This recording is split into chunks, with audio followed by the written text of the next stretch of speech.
Natina Radio, the gospel to the world.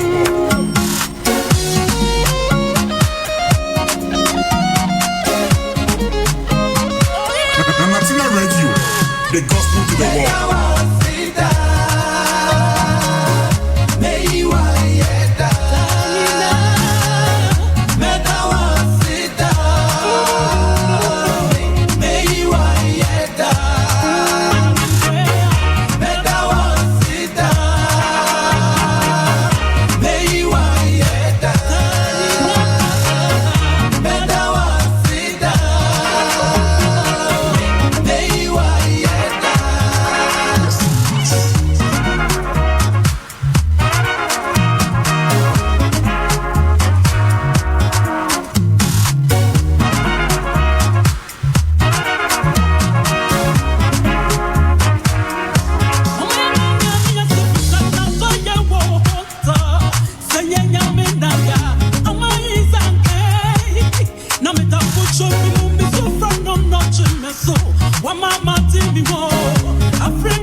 Wayeda ama free enchana enyumi free ba ama free na de enyumi ababonte enyum foforo kra ababonte kope bi netie kope bi neto ewo YouTube ewo Facebook ba bibia obenya enyumi bi etie enyum foforo kra pa wano so ye de yiye papa kope bi netie sanso na ensempa no so eba ndi be pensempa no so bi etie na Natina Radio so na ye wei ena meni oba abena Genta and Atrasi, a baby chet and Sampano, send your Danny Daniel Yam Sampano, Coswanity and Chacried in Sampano, I'm quite so bro.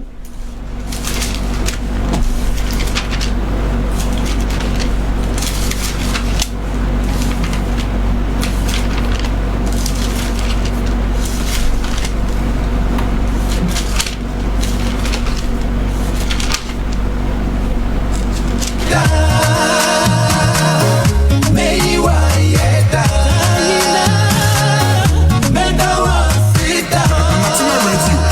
the gospel to the world.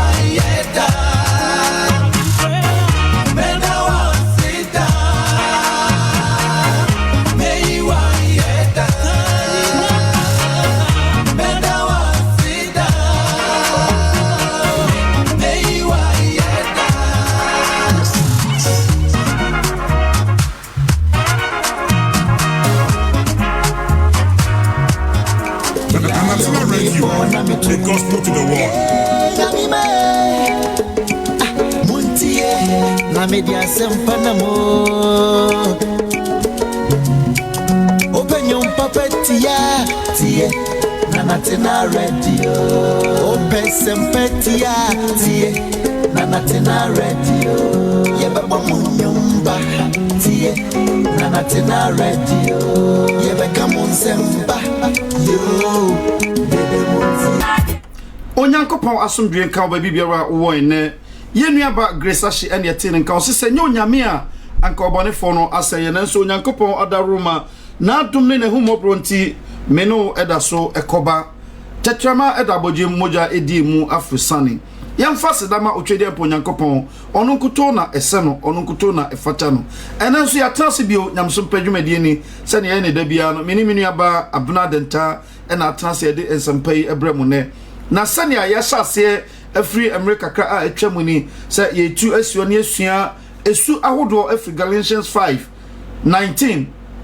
yewie ho yaba 22 ehon so yashase yakasa afa odoho yakasa afa enije yakasa afa sumdie yakasa afa aboduchere yakasa afa yambie ese yedru papa yeso enioma pa goodness eso na yewo ene yeba besua enioma bebre afasa esu nso a Onyankopon eya achede Onyankopon de ma onipa kwa eya achede Onyankopon de ma onipa kwa ana no Onyankopon ka kire Moses osema mama mu ne panyina asene afa wonim mema mu enne panyina asene afa wonim sanso na se hwe Psalm chapter 23 verse 6 no or say goodness and mercy shall follow me all the days of my life. Yenti asamni yepa na ne ensama ebe ehiama me ebe boa so Onyankopon mo nepa esene fa wanima o sene nkunimdifo ehiama wo sa wo prepare wa brabo yimu ehiama wo sa wo hwehwe fei ahode anasa nuoma ahodo bia biem so Onyankopon mo nepa esene fa wanuma eno aye enough mawo e wa brabo yimu enu ntina na epese esua sansemi na wo so anya bi e de asie wakoma mu na watumi abo obure ye Onyankopon ni mama Nyankopon adom asoso na Onyankopon na mudi so akaiwo no amanene pa asene afa onim mame danta Onyankopon enhira wene se wabafie mu mejidi yesa wo ho ye pa yeda Yesu ase meja afidie num kakra ma na so wa introduce wo kakra na yedi dwumadie no ahyase na wabie okwan wo mpaibom ama yedi dwumadie no ahyase afidie no wo ma medase etiefo ya mamu nyina adwo eba na Latina TV ana se radio eso Nyankopon hyiamo na onya mo kese na ontutuma na mo ensiye medinde abna denta me ni menua eja entry ene ewo efie ha ye bedi dwuma na nya dwuma bia di se ye ba ba hye Nyankopon din enyonyam na yesua na asem so esanse ena no ni amekan na menim ne se Emra Yesu Kristo na otu ahomone na okasa na oche na ahini ene ne hudi asie enyina no oba bi firi ni panim okan Luka sempa etire du baako echichemu aduasa enwotwe na alase wo de free Luka sempa etire du baako no wo de kan ho nyina oba na som okan se enhira ne wo enofo a ma wo anase nofo a wo no mo ano asama Yesu Kristo ka chen se nhira ne obi oti Nyankopon asem na odi ye adwuma minu adofo a wutie me anumre ya ba be hyem ase ba dwendwi wo Nyankopon asem ho asem no nyame dia asem no so nye agentwidia ne mo ye Nyankopon asem ono no boss ro ne asase emu niam nyina eye ne dia na sabre ya wa ha idie enye ye nti ana ya ho ofa bi ana ya nwumba papa bi ye pese ye ne da na di ne mo asem no sa ye ma wo mu na wote ho a entena esan se Nyankopon asem no e no de bo wiase o se wa ankwati asem no anye bibiara oyoye oba de na nkasa ankwati asem no anye bibiara oye ya me ne one hwan a ye betumi aye bibia ye kwati a ebe ye yie me nu adofo a wutie me Brown trosem no sabri ba dwendwen wo Nyankopon asem ho ne ye besusu hu ne adwendwen ho na aboa yen enkwagye ekwan no eye papaye eka honhom aba no aba sa wo fa Kristo sa wo kra no wagye nkwa honhom abetena ho no niama esese eso no se wantumi anso sa niama ne bia na o Kristo suma kwantu ya wutu no na asem aba ho question mark e wo ho kakra honhom aba honhom be na ti mu enye tonsa wo koka enye de da akomu ni wo fam ne mo ma ba na honhom na wewo mu no esese eso aba osi dua na ba enye di be hu dua ban ana dua kro salty ase untumi nnua mako enkotin toast debi enti se wa fa Kristo se wo kra na waje nkwa na wode na ye wade nyina na wode ne nama esese saa esu na ewo Kristo mu no esese utumi edan na di ekira afoforo na wo kwa wo ammo ho samrane ankase me Christian emu ma afoforo hu akase sister bray papa ma Kristo ni mapampa my nyina enti ho nhye obade ne se bra be hye dwumadie no ase medam ase bebre anwumre obade tumi nyina awura ohene kase ade nyina asotumfo odimu na ye hia wa ha osi bia biara banu anaba asabe hia wo bodimu no na wawurade wo yentem be fa ade nyina no mum yetiefo a etie odomfo ani mobrohumfo ka koma biara de bia me kase ma asem no enkogu asase pam na enso abapa na awurade dan kwa ma ubom fra hotefo a ye nyina nya nkwaje ama ye kra esanse no na obodin e de frɛ boaye kan ye ho ma adom no nya kase wo ye so ma sama ye ka na firi awurade e ma ye mfiri ankasa ye pem na tumi anya kwan ewura ntini ewura moja ewura nipadua mu ewura nompem ama nipadua no abeye mua afa asam no abeye ne kra ene ne nkwaje anwumre ya da wasese obedi hene ewo dwumadi e ba benim etiefo nso ye de omo hye wonsa makoma biara aboboa no ho aye ready so obetie wa asem no mentie wa asem enkogu akoma paso nanso abapa ne afa ho anuonyam hye ema odi nku na anuonyam ka ewo ye na gya ye do ba Yesu Kristo di mu ene ye bom pa ese openye ho sesene da adom nenti amen onyankopon enhia obebre onua biara utie ewo Natena TV ene na Natena radio so ene anwumre kwasiada anwumre emre no kokakra nanso no yenya hyemobɔ se abre nyina ne mo ba becha nsempa ewo nyamsompa dwumadie so na sese ene yene mo etenase mia meti adwam wo ha wo humi ye frɛ me apostle na antwi sanso na me sister Abnadenta ono so kame ho a ene me no ba becha sansempa nyina na ye kasa afa nyankopon mu enepa enioma papa ewo nyankopon mu eno so ka Galatians 5:22 no ho bi ya sania ye kan free asase ka odo ne ye keka ho nyina na ye dru nyankopon mu enepa so na ye ba be papai ensem no mu anase ba be bobo ensem no mu ne ye hye papai anase nyankopon mu enepa se nyankopon mu nepa kra ene den ye ka nyankopon mu nepa ebinum ensusu ye kyerese ene ne adan kas ntare empaboa enioma hodo no yedie e wasase so nanso no yakom ado asem no mu asukọ kakra ahunse kasa onyankopon mo nepa emre onyankopon ka kire Moses manim de me ma wo hu na mo mema me nepa nyina asena fa wanim na nye ntade anakas ena no onyankopon ka ho se kire Moses na mo ennepa ai ma obitumi babrabo papa ana brabo so onyankopon eni na onyankopon so bo onipa no ho ban sa ne pai na onyankopon eka ho asem nti sa Psalm chapter 23 na David ego kan se yiye ni adoye ene bedi machi no samre na David woni sika dada na mom na David ka brabo papa afe ema ne konkodo obi yiri bio na onkokum ni krum fa ne ngusu bio abrabo a ema ne nkoye konkonsani enko sopani nua enko sei ni nua enko pepa ni nua ni onyam anaso no nko ye pesem nkumnya adufuru pa otani ni ntan enioma furu nsa na koma muma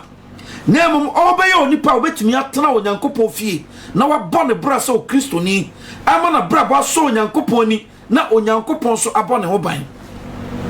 nti emra David ka sa ansem nyina wie no eche no se enti sebe na mo wosum ka bi bon mu a mi nso bɔne biara efiri sɛ ɔne me ene wo ho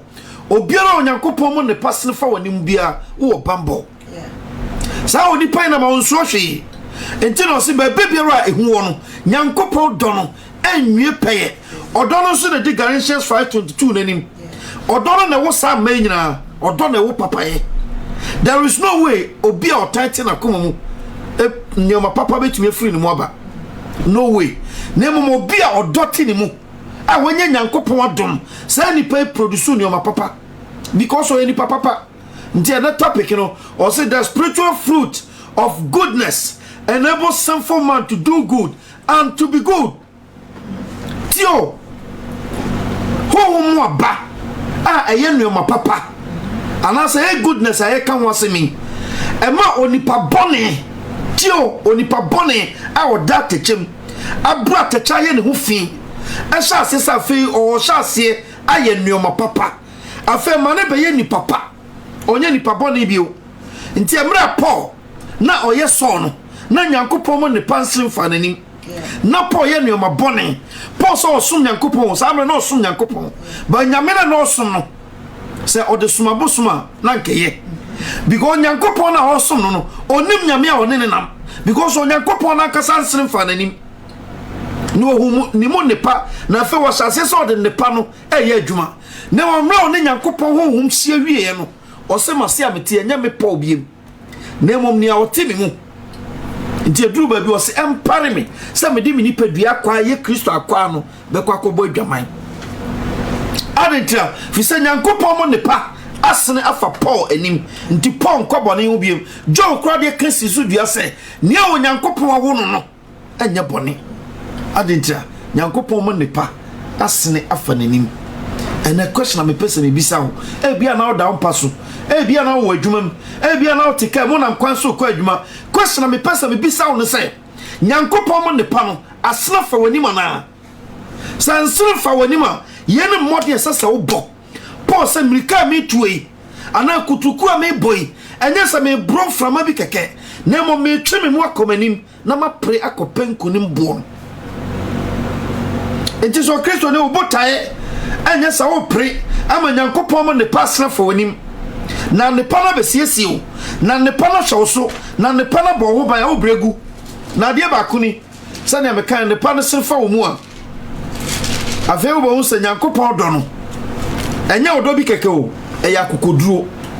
eya hoden eye tumi so nyankopon mo ne pasna fa wanim a wiase ne yaketwa wo nsem unsuro onipa na osuro aboa unsuro abode na osuro honhom ne a usuro ne obade nkuto fiso onim so no nkuto na ode ne ka woni obi aka nti no se mo ne ka mo ka ne nyina watua ma mo ka ba ko pe na mo de the Galatians chapter 5:22 odo eno nko na mo de o se obi na otimi wie mra odo no so die no wo wie mra ne nyina so die na wonyanya odo no a odo na ba ne yeka ho asam no odo no na wo sa ba nyina odo no na wo sa ba nyina ana se ko 19 no so a efin na dikan efin na wo adwamambo efin na wo krono efin na wo nintan efin na wo akayo basabasa ye enyoma furu nyina firi efin mu na ba ana nyoma papa firi odo mu ba so wo yo Kristo ne na obotae anye so nyankopon do betra mu na watimi produce sa nyoma bia o bregu o bre egu na mra be ba wan hwe ado sabe hye wano na waka se ansem pakafo kanse me nyina kire mi o meti yo nti na Kristo sase wa meka nkire mo a anka mo nifo nanso na de waka kire mo bia na wutie me fan serious ma me so wan fa se me serious ene na o ma ne fa wo kon ho a emre bi ba obi na ka o se be fa wo se rapture wodi mra o se na nam wo se wo na ekọ enti be jama ma me den taso no aka kakra bi ato aso ansa na fe ye wura Bible no mu ni ahwe nsam ankasa Bible no eka sane ebetumi aboa wo na aboa me no ma me to aso ma me medase papa ya me show bebre emsa asem nyina na ogusu eboboso no na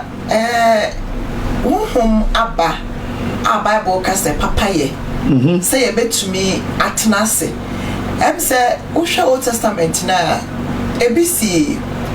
Cain any Abel anim abra wokọba afore Bible tama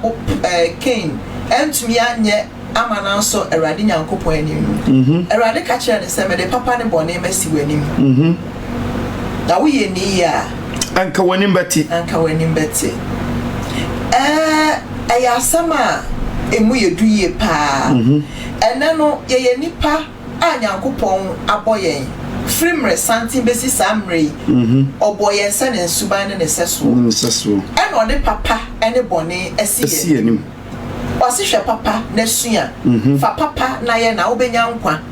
na ene nipa do bone ese papa esanse yeti sumu ye summa na Kristo nti ene ya be ye didifo e wo na hini no mu na wo kan Acts of Apostles chapter 10 verse 38 na waka asem bi o em se Petro na ogina enipakuo bi anim na oka Kristo hu asem e de kyeremra na wo munyi Kristo ni na opese oda na edi no waka asem bi o em se sa asem no na Yesu ne etai kapa o se Jesus went about doing good. Yesu Kristo ebaye na on the ade a oye nyina ne say na oye papa o cancer pa bi papa enti eno na sese ye twe ya adwen sisu say ede akra ne papa na ede papa ho asem na Kristo ka Petro kafa Kristo hu na sa wo study Kristo ne niam obeye wasase so a those times ne de ye nyina ye nim ye de na antena o but dodo na kasa niam obeye ye no amen it's like ya ni nyina anko Bible mu anka ekomu anka yentumi nsu Bible good na wotie ebinom so asam omo kan na se nia ye miminu mienu ye nim a obeji wona wayera one obesa akwatafo yare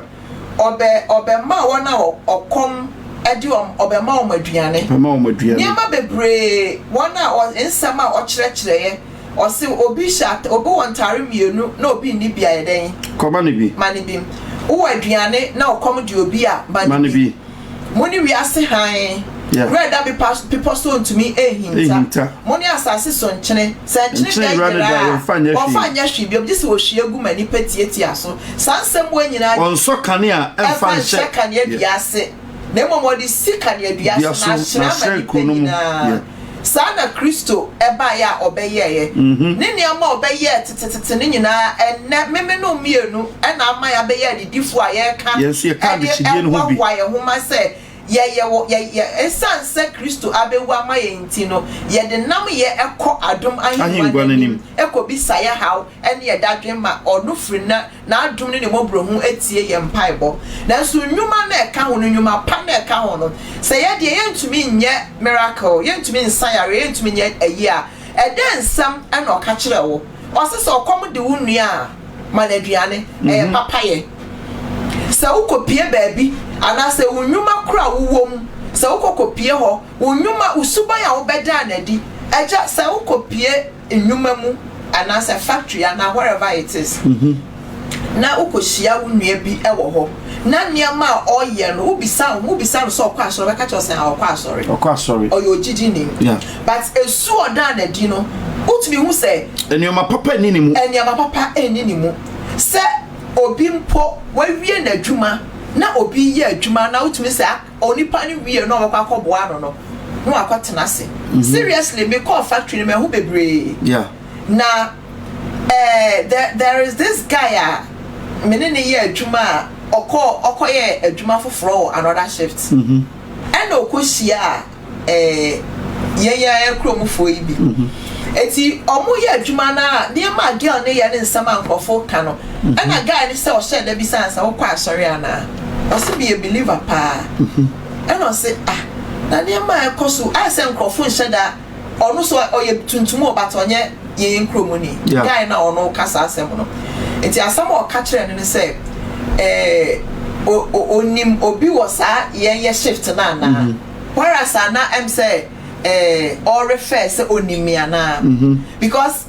yawo baby wo hono ma enye se obi ka ahwahwa no se but sister brother wutie me ade biara ayema ewo wumu no ese se eden di manipa hu adekudi a ati wumu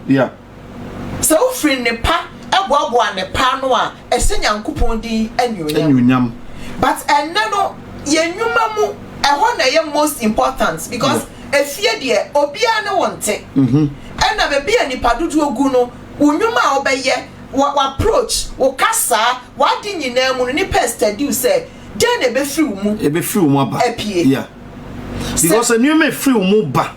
and a babet any power akwa wo ye enti untumi fa wa no embo ho nsamra ne se me ye believer mama untumi fa wa no embo ho se wo ye believer na embo mu no nnwuma a wo ye no ena mema nipa abo udin aka se sa sister idie oye kristoni sa brother idie oye kristoni ena no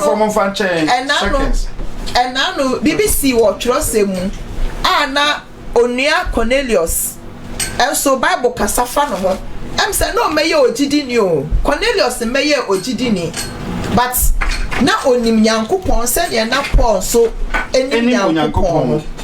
but utie Acts of Apostles chapter 10 na anasa asomafo onwuma etredu na utie nsama ekoso ho no ma Cornelius na osuro Nyankopon na oye papa sa na Bible ekasafa no ho oye niama eso Nyankopon ani obo mpaye oya tenene ade but na onim Kristo enti sa wote ewiase ha enne na wonim Kristo ara se wonim Kristo mpo na wontumi obi a onim Kristo a wote Nyankopon din a wotumi se na onye Judaism onye Judaism summu minim mum se bia na me wrong and I'm right because I'm not a teacher but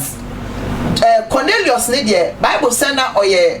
free oye Italia so has penny oye soldier ni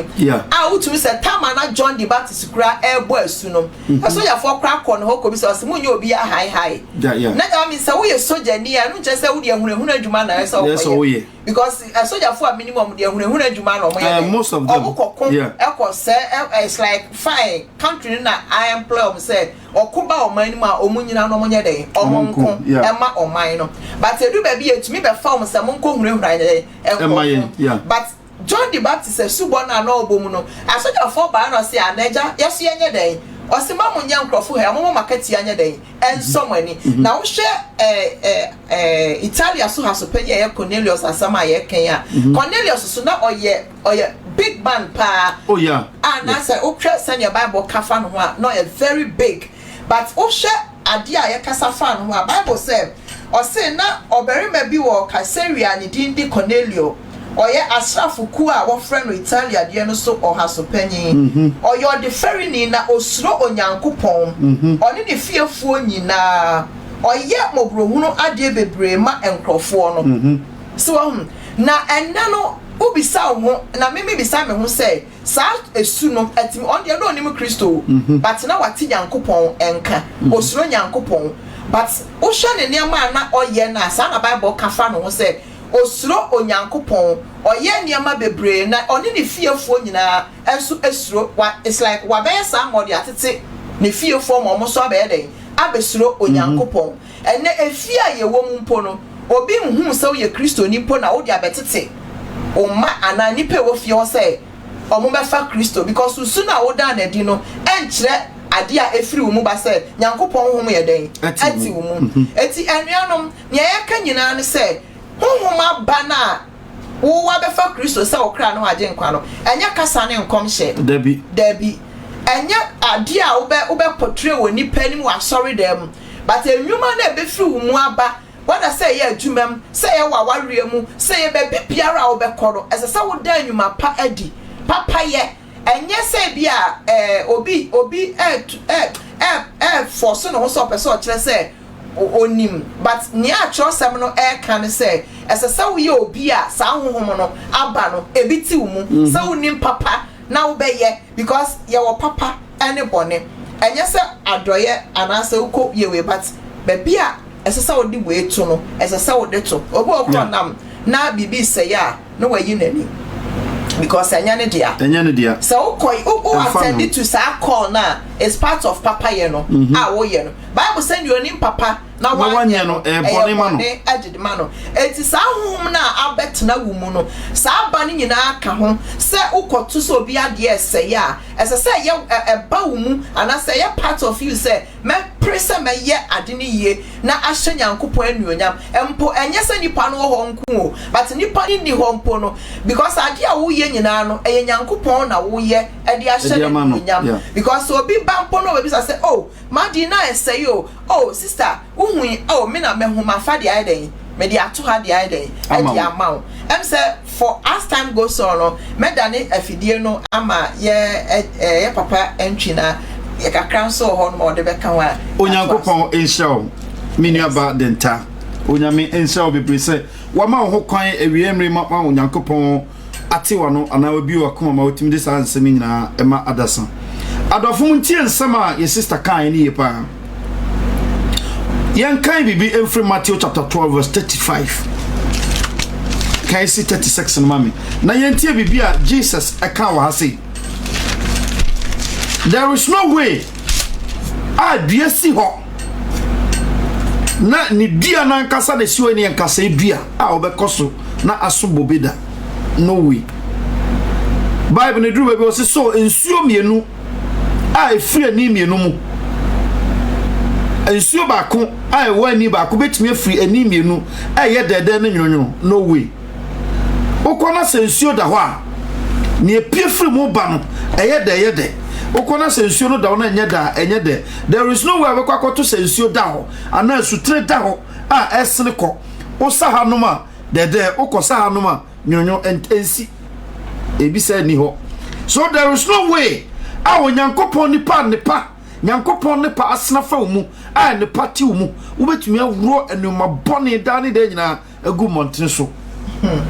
esa we very careful esa odwin hu yi unyame som no hwe ni ye kakra bo ho ban fi se wo kra ho adwuma na wo ye obi a osom nyankopon o ye bibia wo unyame som a enye ne sa wo ye apehunam akatua wo wakatua ya akatua wo sesa wo soro obi osom nyame na osom ni ye no ono na Jesus say ne say mama nsesa modemu de wo asase so mo nsesa no osoro enti obi a oku ne ho de na adwene na brabo ni mu ade twa ni free na chi na ode na ni sim na nim kuto se one Kristo be nante no se oni pa sisa demu de e wo Nyankopon chen na obi a sisa demu de wo Nyankopon chen no ne wo Nyankopon so de ma wo e ma ho so no Nyankopon na ne wo nam ene so de ne pa esene fa wanim so there is no way a obi betumi aka wasase so me hu Nyankopon oboa obi ehu Nyankopon da na mom ne edi hu Nyankopon eye nepa a eti hu nepa na kasa kirewo so hu Nyame nati nepa no betre mu a enu Nyankopon hu etre mu a nepa no ena ma hu se Nyankopon no nati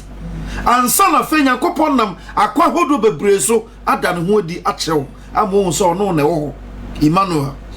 ti asamne yo obi ehu Nyankopon da even John Jesus Christ kwa hu no woni wuati no oso hu no no ye den ohyi nanim se owufo Daniel so sa hu obofo no no so ehwo sa so owufo so ne edi hu Nyankopon eye ne pa esimfa yemu so we Kristo ni na ne pan entumi esimfa mu na wan kane abrabofunu a na obo wiase no oba Kristo mo da so ba translate book tu onim na working yo masane obi working loto no na working ye pa na hwe wadi frɛ no ufi ba mu onsam kan no agro mu wadidie mu ubibie mu na hwe se ba bi to chima na wo sha se hu bone na fa wo ka che wo sa fa mi pese mi chi mi bone na mi nanti Onyankopon ni ma Nyankopon de na ho ode bo uchidom na fa ma na ni o ma papa sene fo wanim na fa ma ni pa bone ni ananka wo yode bonye ni sa meti we afa wo sha se sa fa uti eni o ma papa bibia o baby out trans na wa judge ade am ye na obi kro hu so Kristo ni ma ya ade we ya ede ne besie afa wo so won kasa wo sha se judge wo because o pesa wo ne o ma papa nkuto na tra o pesa ne o ma furu bia beba wo mu biem koso sinkete se no Onyankopon beko uye wie kra wo dum ho uye wie pa wo no ho se honhom no yi wo ntan ya honhom ne ti mu na wo hu papa na wanya uye wie a it's like a sound refill sadia wa ye enye enti ebe mo wa back yeah so ti ase akwa correct enti na David said ensra no onipa wo hu ne mrato na ochi ensra no onipa wo hu ne mrato na ochi on said neta me yi na ten a na wo hu ne mrato enti na ne bone da so da ne so no dwananum onim so ya masa na wo ye wufo na wo wu nti afa na ni so da no kwobon pa se me kra sam na donko bi mu esufro sa na oduru asaman do ye mu bebre ti ase na nso na ye kra e wa asaman do twan se body be prokeke ne akɔhyɛ asamansem dan kwa ma bi oyema temu ne akɔda ojama kɔhye akɔhuna mane ɔdɔfo ensam a yɛka na mu yɛduro onipa wa wieye o dwen adwen ne hu sɛ me wa wieye enye denara ma wieye baba ma me mpacho ka Matthew no Matthew chapter 12 verse 35 no na yɛntie asama Jesus kan wa ansa na fe akɔhyɛ ase afiri aba Matthew chapter 5 and Matthew huma no etre dumienu enchemu aduasa enum ekro no oni papa firi ne pa wabo oni papa firi ne ma papa a wabo no wona kuma mu ana oyi enipa adi ana oyi nepa adie na oni pa boni firi ne boni a wabo na oni pa boni nso firi ne ma boni a wabo no wona kuma mu ana oyi ne boni ana oyi ne ma boni adie na mesemo say asehunu biara oni pa obeka no obebu hu akonta atemu da no amen tio ensem huhu biara obeka obebu hu akonta atemu da no nti nipa ben na sasa wo ye nipa ben na sasa wo ye e wa tia so fa sase so nti na David Peter o se na se nioma ye hu nyina ba betwam a nipa ben na sase ye ti asam ne o o se nipa papa firi nioma papa wa boaboa no e wo na koma mu e na oyi nioma papa die e no nipa bone Kristo na ka asam ye o e wo Matthew chapter 12 no ena nipa bone nso firi nioma bone a wa boaboa no wo na koma mu e na oyi nioma bone adie tiro kache o mo se ne edi koye mu no enwe ehu fi ya na emom ne free mu ba fi se ne aye onipa mu ma na buso no eno na sha se free di what you say ento yo Kristo ni na utum nyi o ma papa di na uye ni o ma bonye dia den wo se wankasa wakoma mu no eni o ma bonne ana ti wakoma mu na sa wo boboa no onyankopon sene fa ho na emom ne watwam wonim ye obronsam odadawo wa mo hu se Kristo som na wo so ne okay asoro na wo kɔ na yema wo osofo no kura so wa ben osofo no ni nyankopon ni obi ko osofo no bi kura tim ka so me ni Yesu kura na na tie asese o okɔ anie what you say so wo do wure nyina ahye osofo mu ti wo do wure nyina ahye osofo mu sa asoro wo kɔ na no ano no madafo kɔ se o so wa ma wani ana ho na wan ka so wan pressa fedie me pesa me sumo nyankopon hwe ana o pesa o sumo nyankopon de ba kopɛ na ɛsɛ o ye hwehwɛ nyankopon kira kwan men hwehwɛ osofo kira kwan en hwehwɛ sɛ me pa sorry bi akɔ keke dabi wan kasa hyase na hwehwɛ nyankopon akira kwan na churches no bebre o sika semti no asofo ni time kura kyerɛkyerɛw yes the whole issue ni sɛ Kristo to me kan sa mo hwehwɛ mahenie ne metrene ne kane south ase na me de aka nyina ebe kam ho ahenie ni trene no nso enie ebe de na ode de aka no aka ho ama just wo fulfill asaba wa aka de ayden e de akyerɛw south ase untumi nra obi fie a unni ho rules and regulations na wakwa korem keke sɛ uso aba ba ye part of it south ase enti oni papa free ne pa a free na kuma mu eda ne pa eden edi eye ade a emu ye du pa ye because se wo Kristo asem ti mu na ye ma wo mu a eja won kan kire obi kura wo nya comfortable dabi wontumi Jeremiah o si me kanya me asem no a ahohoro aboba me so nti afedia me ka me hontam se me mmie ma no mmo nyankopon din bio nanso sa me trasia asem no hye makoma mu se oja sa esa me sorry koka esa okoka eye o Kristo ni bia sede eye ne business se o Kristo ni bia se ne na Kristo he went about doing good no cancer pan someone sacra majo because when say air bano eso anu eden enti one person obi be wo ne boni ntina o catch anuanom ne adofo e me obe pa onipa bebre sa monko monante ba bia na monko kasem pan nya den enchi obi because nia enam kwan so ye den e ba no so ehu but akwa bibi ti say enne ti sasa ne wo ka no nipa esuro nipa sen se obefa nyankopon yeah obesuro nyankopon no de na asama yeden aye adwuma ehwehwe animu Kristo som sana kosi amankwanya mesom sana tie enti anuanom ne adofo a mutie ye o Kristo ni bia well being na sa foforo well being ese hia wo no ayo obi biara spiritual growth so wo obi a opese wo nsisi wo dan ewo osoro anasa wo hye wa damudi wo osoro a masade we enhia wo se wo beka asempa no ebeye ma wo mu na watumi ni afoforo ayeden ache obi biara oyo Kristo no ntumi ni obi nche the kingdom of God entumi ni obi nche Kristo asem no question mark here then because who ni asem no and then as part of the goodness papaye a obetumi aye e dia che obi ni se obeka nyankopon asam a kire ne se nipa no enwu ye den e wo ne boni mu etia no John Kristo John ka sembi okay John chapter 15 I'm say no kasafa bo betru no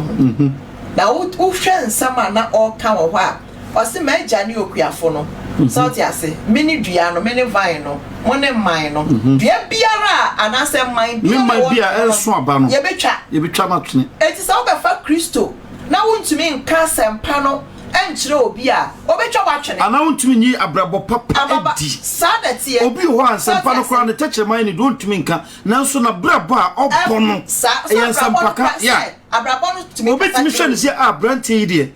na minim no we are no we nsa nanso na hwe abrante wonti makwa sori se watumi aye say dia ene ame so no me wo ho kwan se mitimi de esakra ma adwen oyire ni okuno otifie usuban ya wo beda di kura no bible kan o se na ukoware be makro onye ya wunnim se usuba na wunti kura no kum betumi aye den asakra ya south ya am se Paul ne two safo no wa Paul ne two safo first Corinthians ya so eti emma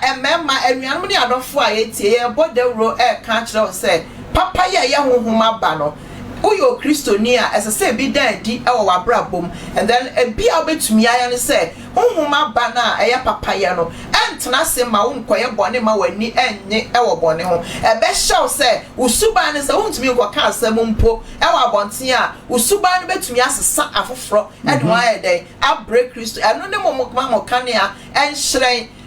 unso kane a wo meye Kristo ni na wonkose table ase no bia enhu enepa ewo mu de mo wo beye Kristo a wo ne ye ni ntino wo be pie wo be poso e ma nipa nyina hu se sa onuan sa obey sa be me wa be fa Kristo ampa na Kristo na ofire no so no ada di woni nwuma ene ne ye mu ma ye se Kristo eden ene onyam ena no obi ka sembi wase ene obi fa Kristo a no ahye gown ahye slit ahye kaba aboduku no obi ahu but niema ewo ni mu esum nwuma ewo ni mu no oka enti me de no kra me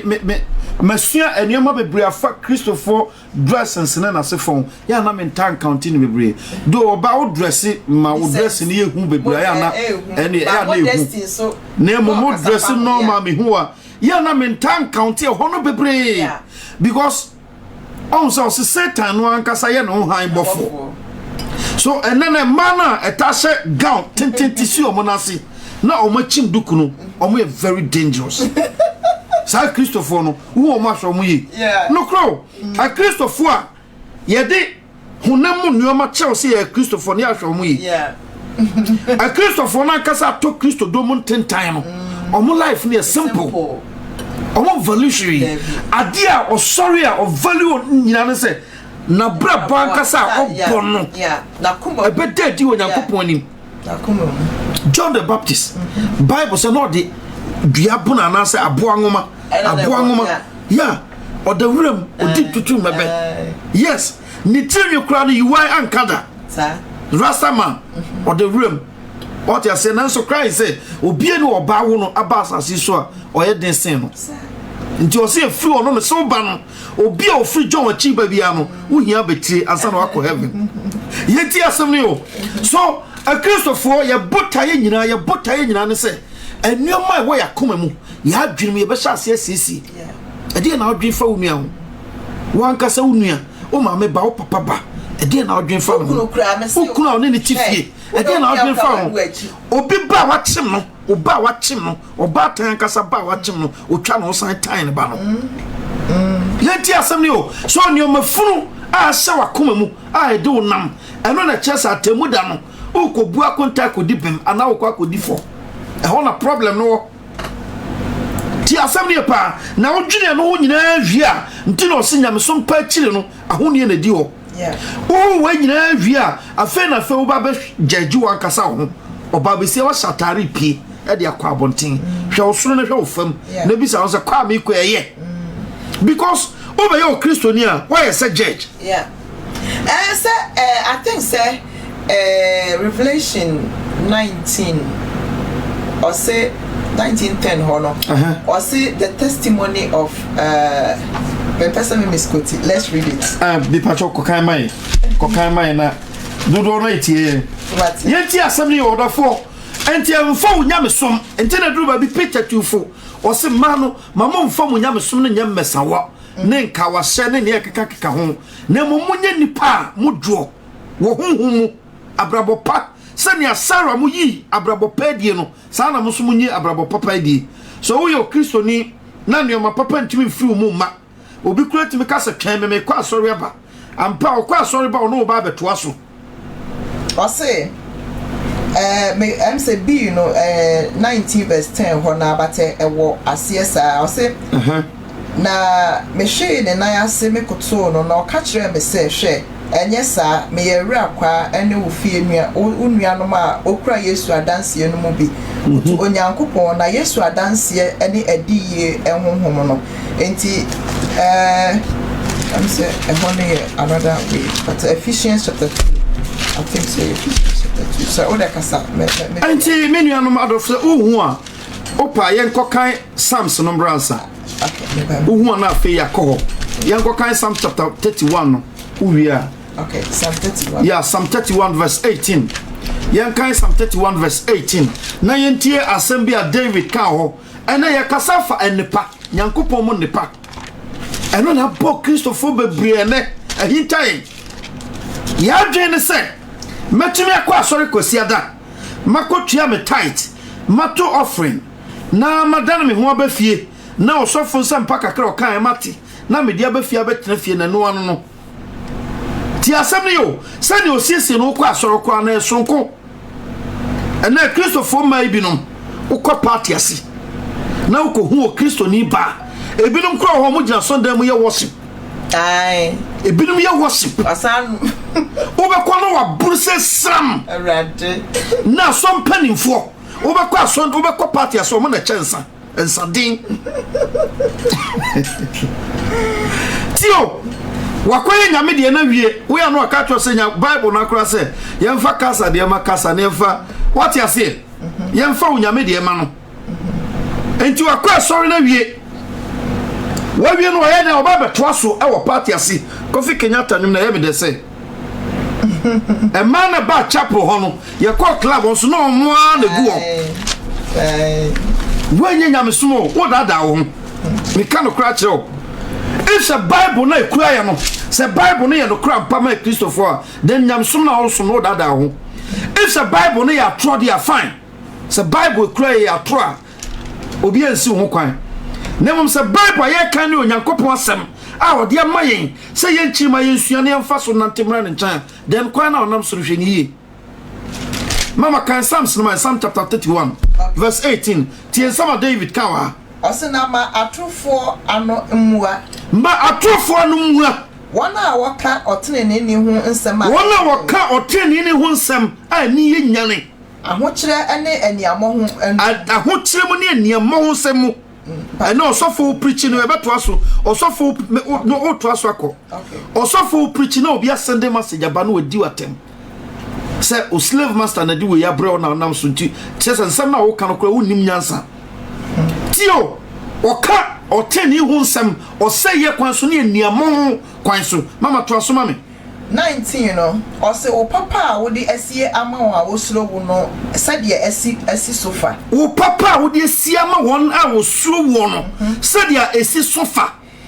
eno ana wo yi kire won a wo dwane beto awo eno na wo yi kire won a wo dwane beto awo enipa enim Wodi wanim ebo won ho ban. Wodi wanim bo won ho ban. Di won hunta free nipa a wabo chenku anim. Di won hinta free onipa a wabo chenku no anim. Won asie osesimo. Wodi won sie osesimo. Every tachirama brebre. Every tachirama brebre ho. Kai kwa ase kakra san mami. Enhyira ne Awurade. Enhyira ne Awurade. Se wa ma na doye ayanwanwa. Se wa ma na doye ayanwanwa ama me. Kura ahohia ewo. Kuro a ahohia wo mo.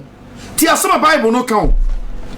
Ti o David se onyankopon ne pa. A ode asie ama wona wo suo no. Se ne esi do sofa. Na mo obeka ne pa no. E no se sa anoma papa no. Obiaro asiri fa nanim no. Onyankopon di nanim bo nipa no ban. E de no ka kire Moses. Yen ko ne ko ka Exodus chapter 33. Okay. Ti aso onyankopon ka kire Moses. O se me de men sabeka ta so na mani onyam twam wi afei me ankasa ma se yiwa pie. So obi onyankopon ne pasne fa onim bia bambo ho ma. 33:17. Me pacho kan si 19 no mai. Na Awurade ka kire Moses say. Na Awurade ka kire Moses say. Asema wa kan so meye. Asema wa kan so meye. Efri say wanya manim adom. Efri say wanya manim adom Moses. Me de udi minimu. Me de udi Moses na nimo. Na Moses kan say ene mami hunu wani onyam. Aha Moses be greedy kakra wa. Moses ene Awurade mama nya wani onyam. Opere mo so. Mama me papa nyina asne wanim. Mama me papa nyina. Me tia obi mama. O say mama me papa nyina. Mama me papa nyina asne afa wani Moses. Na me pai me din ya we Awurade. Me pai me din ya we Awurade no e wo so. Na medum de medum no. Na medum de medum no. Na me hunu de me hunu mobo. Na me hu de me hunu mobo no mobo. Na o si wontumi hunu manim. O si Moses manim no de wontumi hu. Efri se onipa ri hunu manim. Efri se onipa biara hu manim enya nkwa. Na Awurade se. Awurade se. Hwe okwan wo me nchen ha. Hwe okwan wo me nchen ha. Na gina obotan no so. Na gina obotan no so. Asamani onyam resene. Na samani onyam no resene kwa. Me de wo be hye obo tokuro. Me de wo be hye obo tokuro mu. Na me de me nsama kata wo so. Na me de me nsama kata wo so. Asinansa. Amen. Men to aso. To aso kakra bi mame. Na mayi mensa. Na mayi mensa. Na wahunu machi fem. Na wahunu machi fem. Na manim de wuri hu. Na manim de wuri hu. Amen. Otie, o se dabre ye den. E wo me nchen ha. Me do be se ho. Ye kan ha no so Psalm so den no kan. O so onyankopon de won sie sesin mu. Yeah. Free ni pa bribri. Ni pa bone ho. Tio, so onyankopon ne pasne fa wani ma. O ko gira paibam Awurade otamfa o ye me sira o suru dabi ehum paiba na wo bo no. Yeah. Ehum paiba na wo bo no. Tio, so onyankopon ne pasne fa wani ma. Automatically bamba ho. Because a kwa onyankopon chen enough ma wo. No do sie odene nsakata o so. Tio, Moses sha okun na dan anim na okun no so. Opeso hu nyankopon akasa one nenam na fe kama ne gidie na akasa sipi no hu se na de me Moses onipa bi ehu no da me de me hu no da e no si Moses manim pa de me ma hu na mo mema me papa a me de sia ma nipa ma no mema sa papa no asena fa wanim na ma pai me din yawe e wo so me din no beto so opie ba bi obia ba so nyankopon nipa e na ebe nti o ka chese Moses me ye onyame e wo Pharaoh anim. Am Pedro baby no. Pharaoh anka say ye ni tachira maka say Moses nyankopon no ye onyame. Yeah. Ti asem ne Moses nyankopon no o ye onyame ampa. E ma ye kokum Paul. Ye den nam kwan so na di na sam die kwan so e ko no emu a wo kofro koduru baby a omko se na o ma soje o se de aboate akoka no. Na ni pa ho nya expect say Paul ba be wu. Yeah. Afi serious no akwa we say. Bo nyankopon pai ni din e wo poso ti o ba bia ni da so ni no e ho no nyankopon be ma mansan wo sa wo no nyame e na no nam say o wona na nkatia no mu nim so obeka Paul o ka no kra ma nim so obewu yeah because o say akwa wo ma ekita no yeah obi ehu bi da ade te fi so nyankopon apai ni din e wo so no nyankopon pai ni din wo so a owu ye won fa so sanity unsuro kra unsuro because enya edu ba bi Paul say masia meti ade ba ko pe na mehwehwe se me wu afiri ha na me ni Kristo akwakotena because Paul nim say o da bre e wo Kristo nchen what ya so nyankopon ka kire Moses o se da bre pi wo menchen ha ma wo Moses da bre pi wo menchen ma wo so yo Kristo ni a wonante nyankopon kwan mu na wo bo wa brabo ye no nyankopon nante a e kwan wo nyankopon nchen ma wo nti no se ba bia ehu wo no nyankopon do no nwie peye nyankopɔn mo ne pansene fa wani mo sikro na chi na ehufuogu ehɔ na ehufogu sanete nti wo yo obi ehu ti mu bia akɔ hell me ka che wone hwɛ Job emra ne ho kire no hwɛ ba bia Job koduru abrabo mu wonye wiase bibia bi ɔwɔ nkoa ɔwɔ mfna ɔwɔ yere ɔwɔ ma ne nyina firi ho kɔ sikani bia nso body de sika de onyanya wo body no automatically ebe fresh nti wohwɛ Job body a ani sonso fe body no hyase se epro ne ho hyase se bon o se me mampa ba me ho a o se me ho bon na metumi fra me nko se me nko ma ma do ye wo boa me na ye sere me yira me da na chi yi no atwa na chi akyere me na foforo nyina yi me mae David Job situation oduru mo no nanso Bible say Job wampeda so de ne techere ma be kase bronsam dabi nye so be di nyankopon atem ye dana na fria ye siesua bibi kakra wa Job wampeda so be kase bayifo bi na ye no ana bronsam na ye no Job say miato mi wo nyankopon na de ma me ono na afa asedanka no o Kristo ni mapa no onfa na ho che mfa credit nkoma Satan da nye beba no so biara ni jemo amane mo ohaw mo nyankopon no nim no onim se ekada krumpo hwe Shadrach Meshach Abednego ojam kura no ojam omunim se ejani nkofona e ready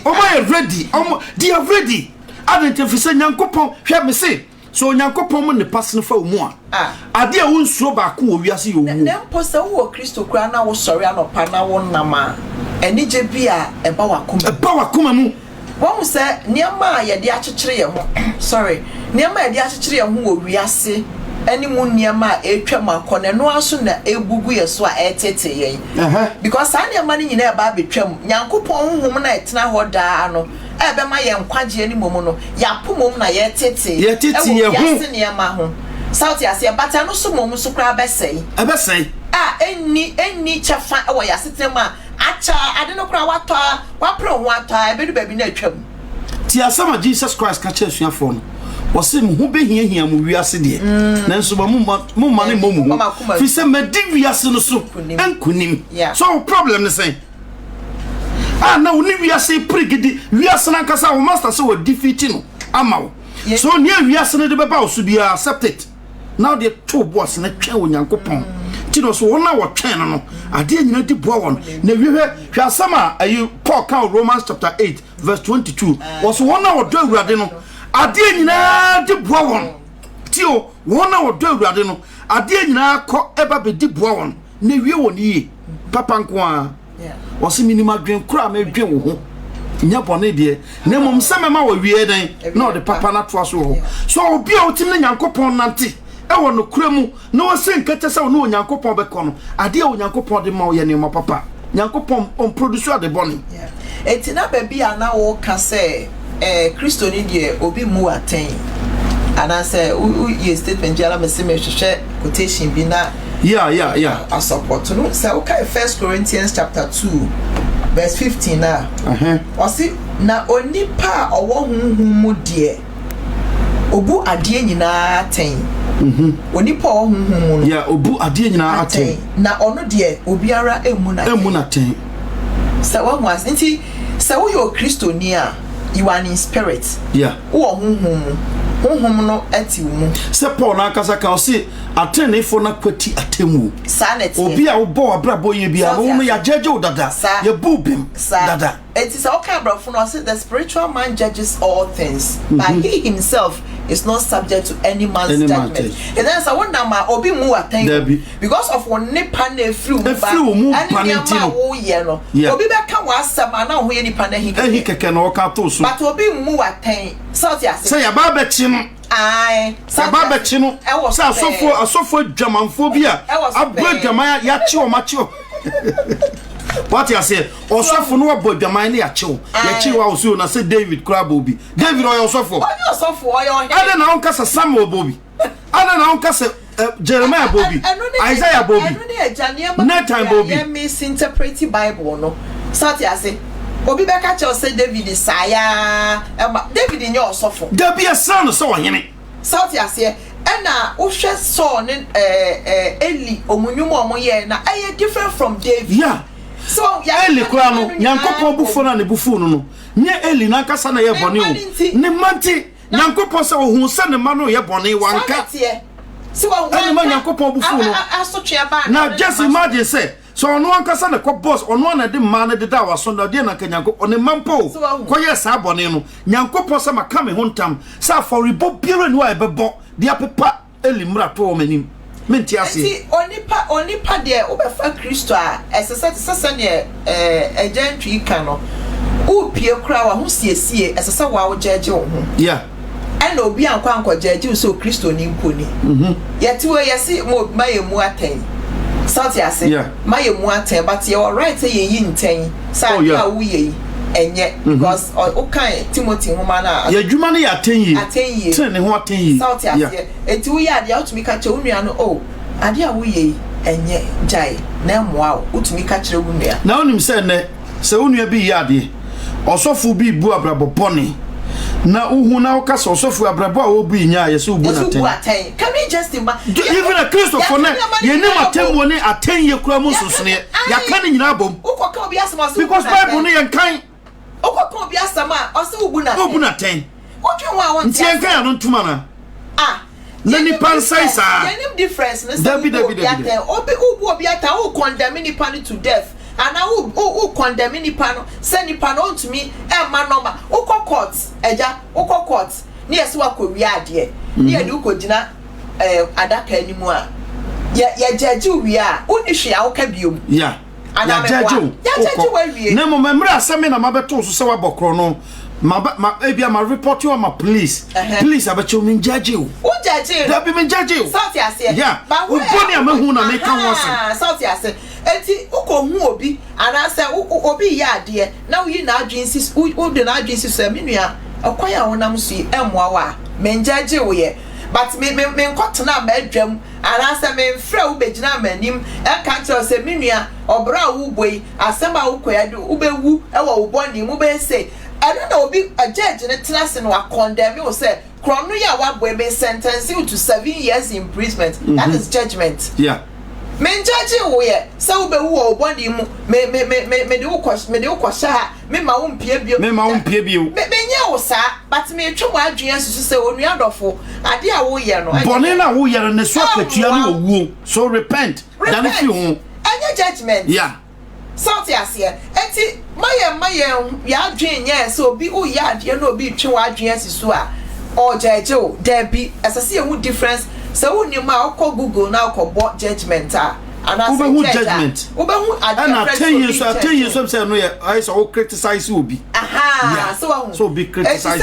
obu aten 2 Timothy 3:15 and e kan about sa ateye mu wase mon church na mon kan nim na munyi aten so eti me yi watan a menya obo me ka wanim so a eyo Kristoni asedi bia se ohwehwe ade papa bia firi obi mu ana so pese nipa no e fa kwantempo no so no oyi obi aten o ka nanim o ma nani ba no ho so se te bia wo mu no e wow I'm say David o se trene anim ka ye nkwakwan trene anim ka so obi ka wanim wo trene kwan so no o kire wo nkwakwan I'm say David Psalms na ho so ka o se ka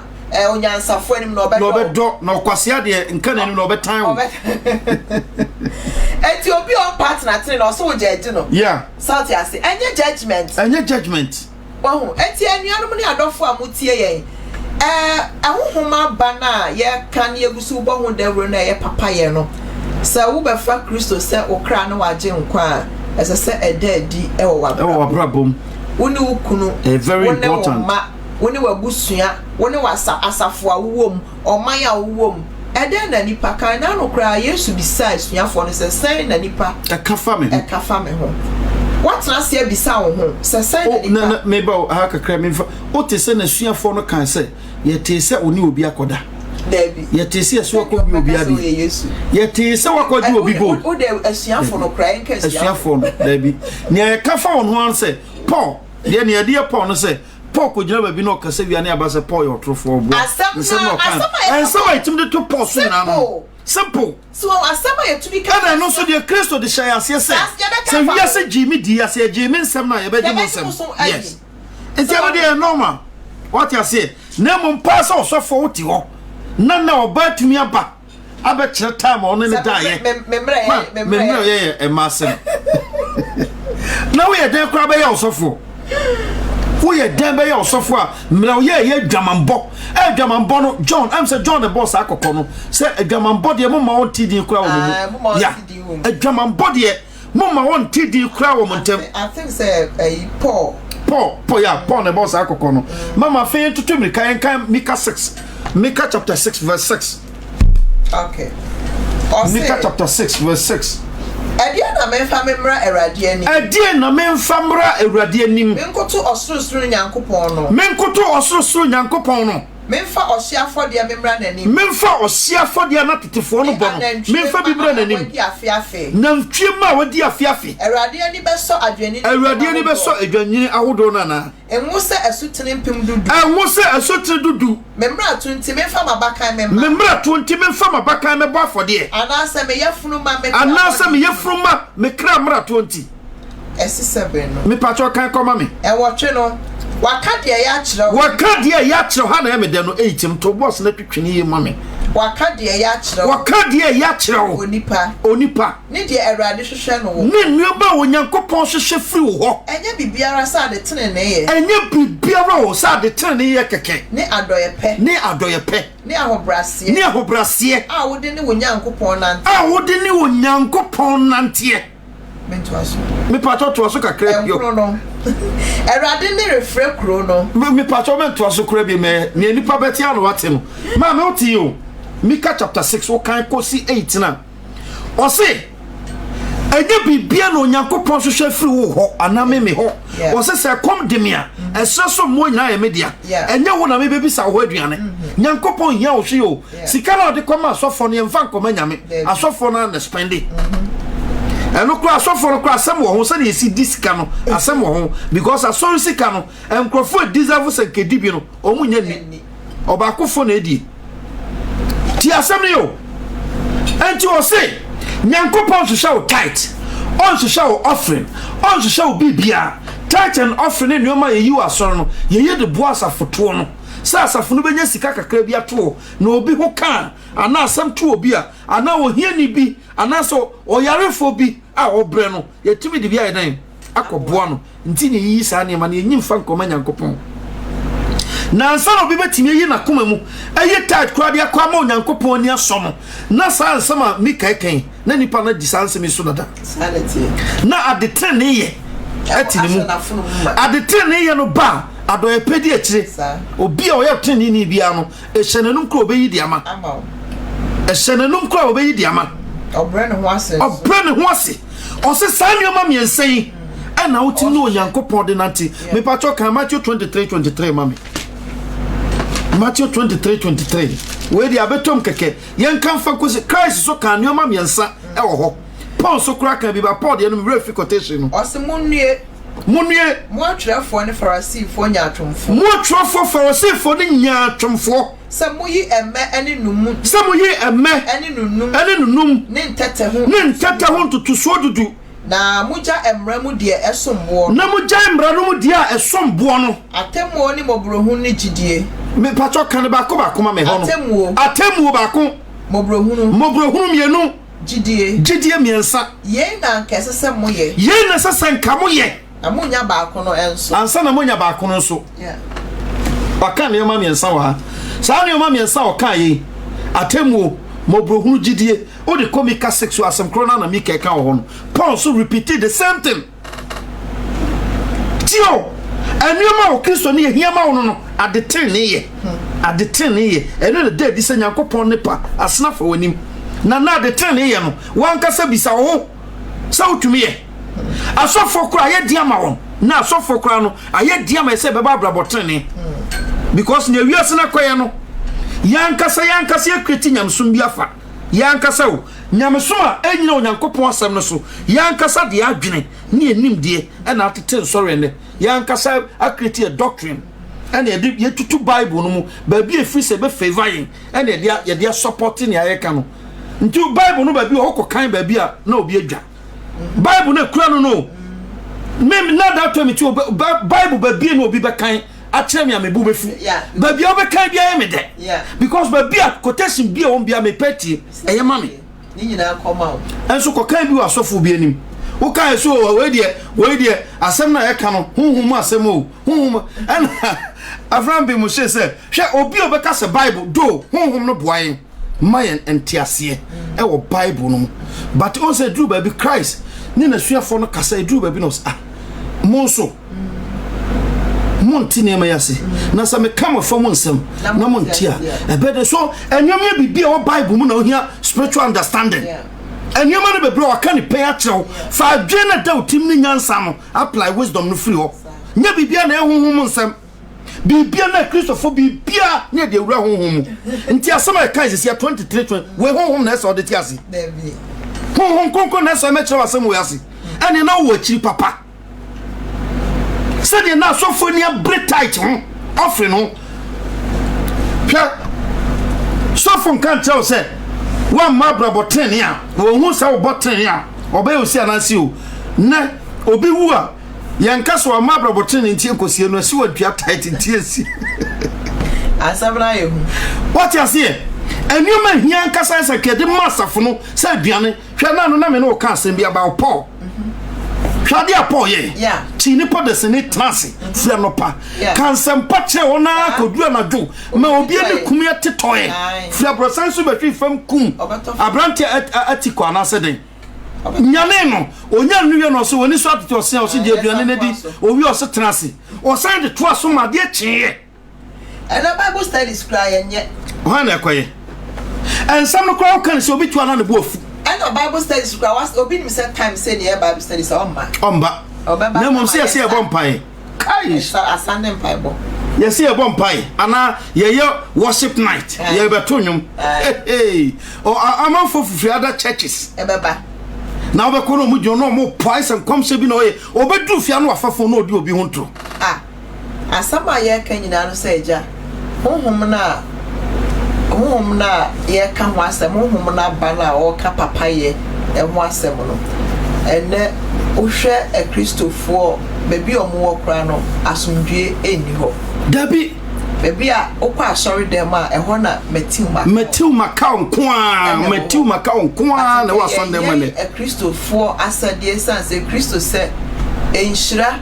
ene obi biara na kuma mu etie South Ase sa ni pano ne be frɛ ne Nyankopɔn ma eba na wo sorry now de nsɛm ahyehye wo mu obi tumi aya ade nsɛm no pailia ma okukura na ɔde akɔsoa obi e fata no e wa sorry dem asɔndem wo sorry dem wa na owi a wa spread ya mo mu nyina na obi a wakeka obi atia bofu ɔtene ba bi na ɔtwene no can you just imagine say sorry a wo wom obi ena obi kan say me na me ho pa me asɛm a be ka che nipa ne say emma we enya onwanwa even though asama kan me wanwa but me kan ma show den say asori dem na nipa gu aye kukuru hwe ase aye ba no bebre aba betena dem ho enye nkwaje enti dabi enti se ukotie obi asam se nipa ne ye Kristo ni no tinyame fie a wopra hwe papa no na sua South Ase asama nyano no ye woni sua de papa asori dem a wo ka se wo di omachi Mrs. Nipa so na create confusion with Yami Fia. One more can ni petty bomo. One nipa ba coupe. No akwatumi form gang. Na gang no so be form no be make sure say nipa ni nyina kita ni suba ni bi. Enti wo a wote ho na wo pani ye na pe papa no. O be di ho asa nipa na pe ye susa. Kakra bi na wa asafo mu. Se wo hu no kra na wo hyase se fe wo hyase yi no kra na asafo mu pe. Ye be town sisi a na wo be nipa bone. Adenti na wo ka asem. Me ka che lady ni say ya me ka che o se hwe papa. Na sua. Enhwe sankrofo na eye sa na omo ti nyame fi omo de ato omo say Christopher. Omo so na buttons na no. Omo na hwehwe ase no. Bro, che say o ka enye de se obonsam na ye chim duku obonsam ba betina na ya tari sie na se se ya no ye kasa obonsam e bi ba betina nyame fie no mo fu so ba be fa konwa betina ho nyame hu o yusu ni pa no wa soma the agent and o ma be gu nyame fie ana wona kakra bi na wona omonim nyame asam omote no kro na ase no o use san kofo de sell de sell omo ya ade bi wo be ya ma de bi a meti gidie mu a meti nyankopom asam ase a menim se o sa de we ntumi me batetumi ebetumi adidi wa ma affect o yeah of course so ka about Lot or sin or 10 no a otra ne boniefo a opo yeah abrabo boni obo ne tete ne kra yeah ebe how so because onim papa no onim sa ade papa ni o ka pay da bi man kan sa na afia de honhom na be wura mu honhom no kasa onu so odi honhom no mama can last quotation my name for adwumadi no enya ne mbra na wie kwakobo dubako Patron can Romans 15:14. Na kan 16 no mai. Na e de adwumadi no eba na wie onyankopon enhia dofo a ene mo ne ye wo adwumadi esu nyina Kofi esi nyankopon enya okasipa Boy Collins onyankopon enhia o kwabna enso ajoin ne nyankopon enya okasipa ena Achi Nicholas onyankopon enya okasi Princess Fabia onyankopon enhia o ena kwabna Asari ene dodo na ne wo adwumadi so edisa nsaminya edisa adwumadi onyankopon enhia mo bebre ena fe afia foriwa onyankopon enhia mo bebre ono so say God bless you so much onyankopon enhia pa agima menu ena Boy Collins dem say Collins mabo udin dada onyankopon enhia mo nyina sam ne edisa adwumadi ma me kan Bible no ma ne enko anim Roma for home tidunum chichemudu na ekro no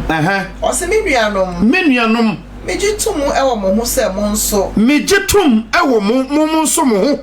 papaya ahyemoma se papaya ahyemoma na nimdie nyina ayemoma na nimdie nyina nso ayemoma to na mutumi tutu mo ho fo nso mutumi tutu mo ho fo nanso de enti a mede nam bebrebe metwe nsem yi mebrɛ mo ne se nanso de enti a mede nam ye bebrebe tro san nsem nyina brɛ ne se me de rebekai mu bio me ba be kai mu bio ne aduma onyankopon ne aduma onyankopon de adum me se menye Yesu Kristo somfo amanaman no mu samoti ti asem ni o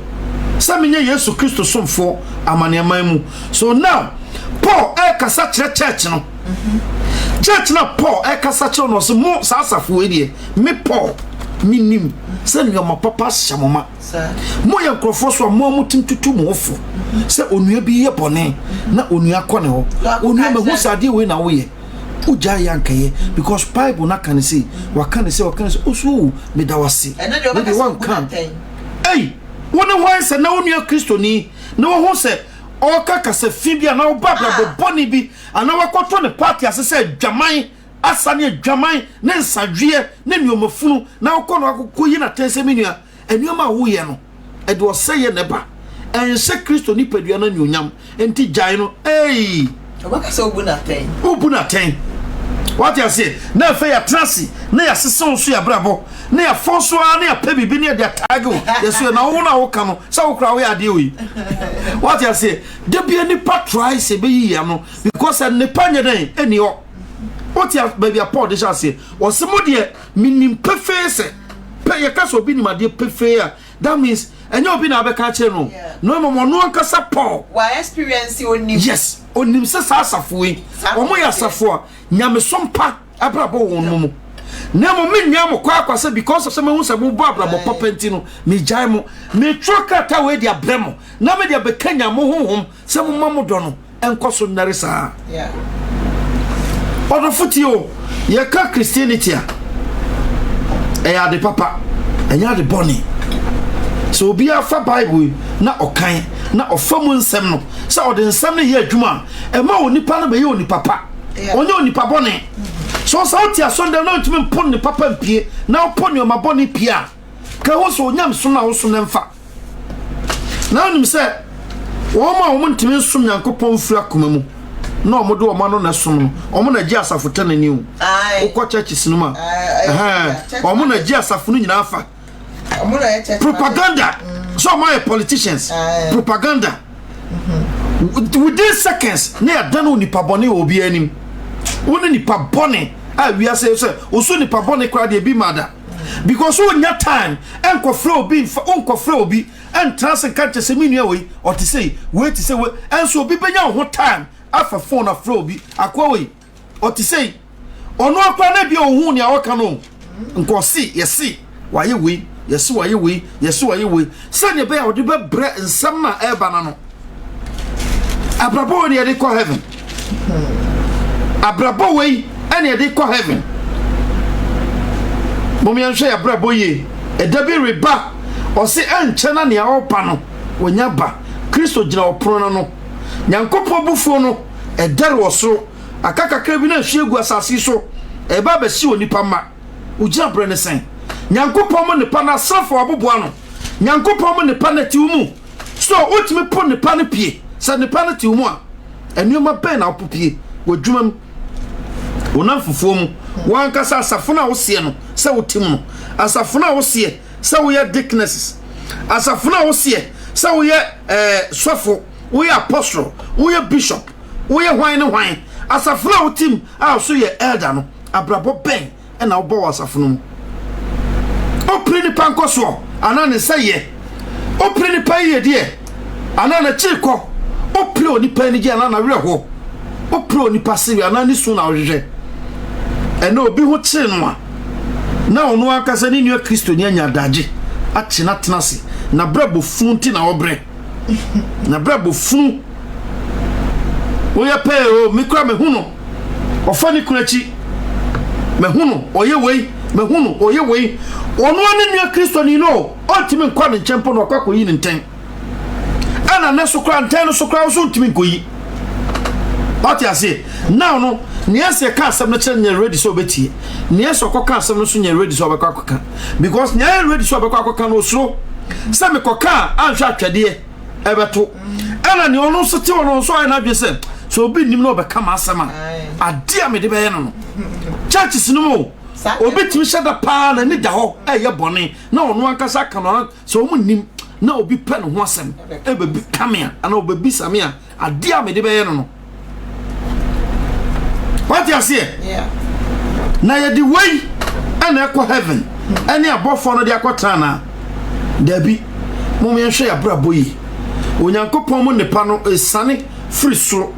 gu asase so. Sane o kan sane ya oil esnefa aro na pampam na nam na bodwuse mu no. Sa pepepe no onyankopon nepa no esane wasase so. Ne woma wona why ready so obeji. Nsane honhom ahiafo oko kan Jesus nsem o kan wa oh sansem nyina yapo sansem nyina ye ncheche wa Sunday mu ye mfa ma church members no sanu me nyina ni obiem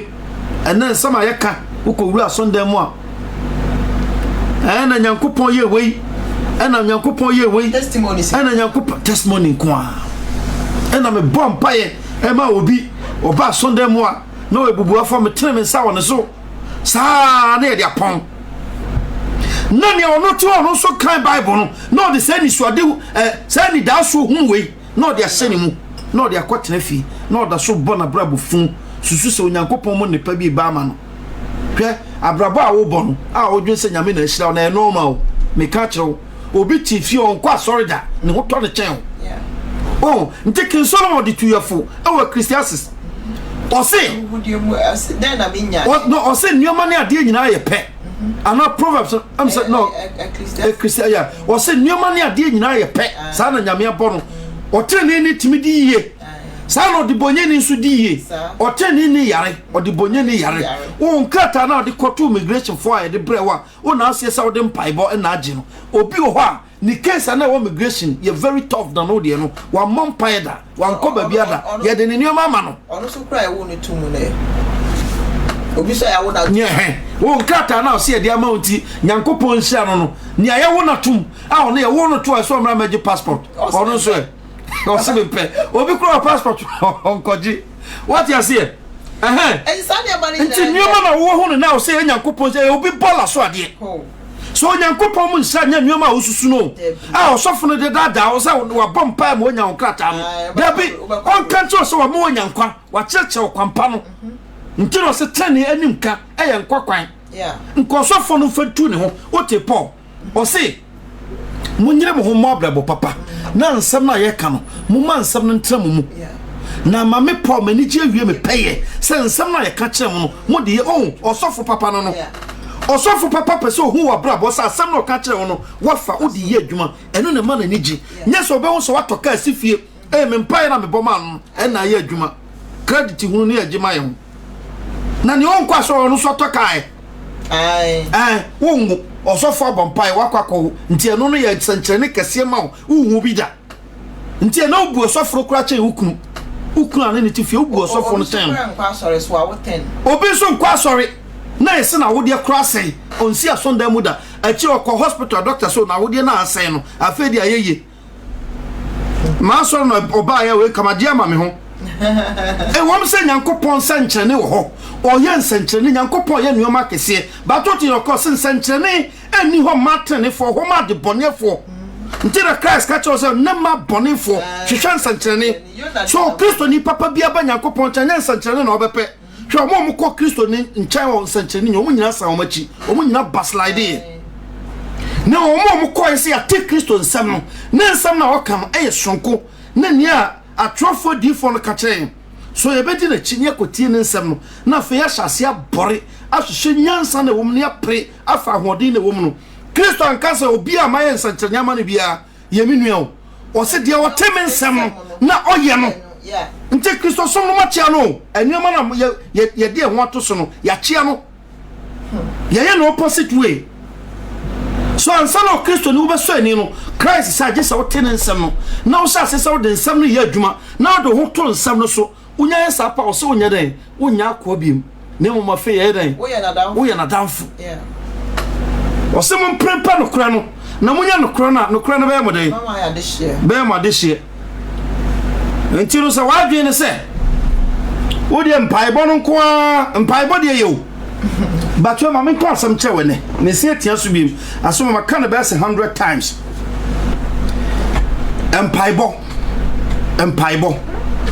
sa wo tim mpaibọ ase nka wo mpaye be bia wo sisi nka wo mpaye kura wo be jabo ka wo be shati jam mpaye bo because Bible so nyankopon kasa de mrunkum kase akata ne ho afia de bonyefo mpaibọ on pesa na sokra because so tese de bonye ni bompaya na sen ko on twa no tontwene onye ni mfiri ho uni ma Bible no na e ka me ka Bible asem na kire o me nka ne ya me se honhom maka kire me because honhom no enkasa nkire me enka sam foforo bia sa honhom no sa se so ka sam foforo kire me pe e ho na me tutu mi ka ko bompai bro sam kasa kire me honhom no kasa kire me a o kasa kire me true asem no so onam asem no so na kasa kire me ti asem ne pa ntino se honhom no ba obeka mo de ame maka mo nyina ti asem ne pa na me hwe osofo kase bi pa na nsa na oprichi na utie ne nsem na wo kana wo fira na ntuma kakra ba ne opeso ka kosi nyina ne se nsem no wo mo de wo ho ato nsem no so ya wo mo ye nyame asem na ya na ne sere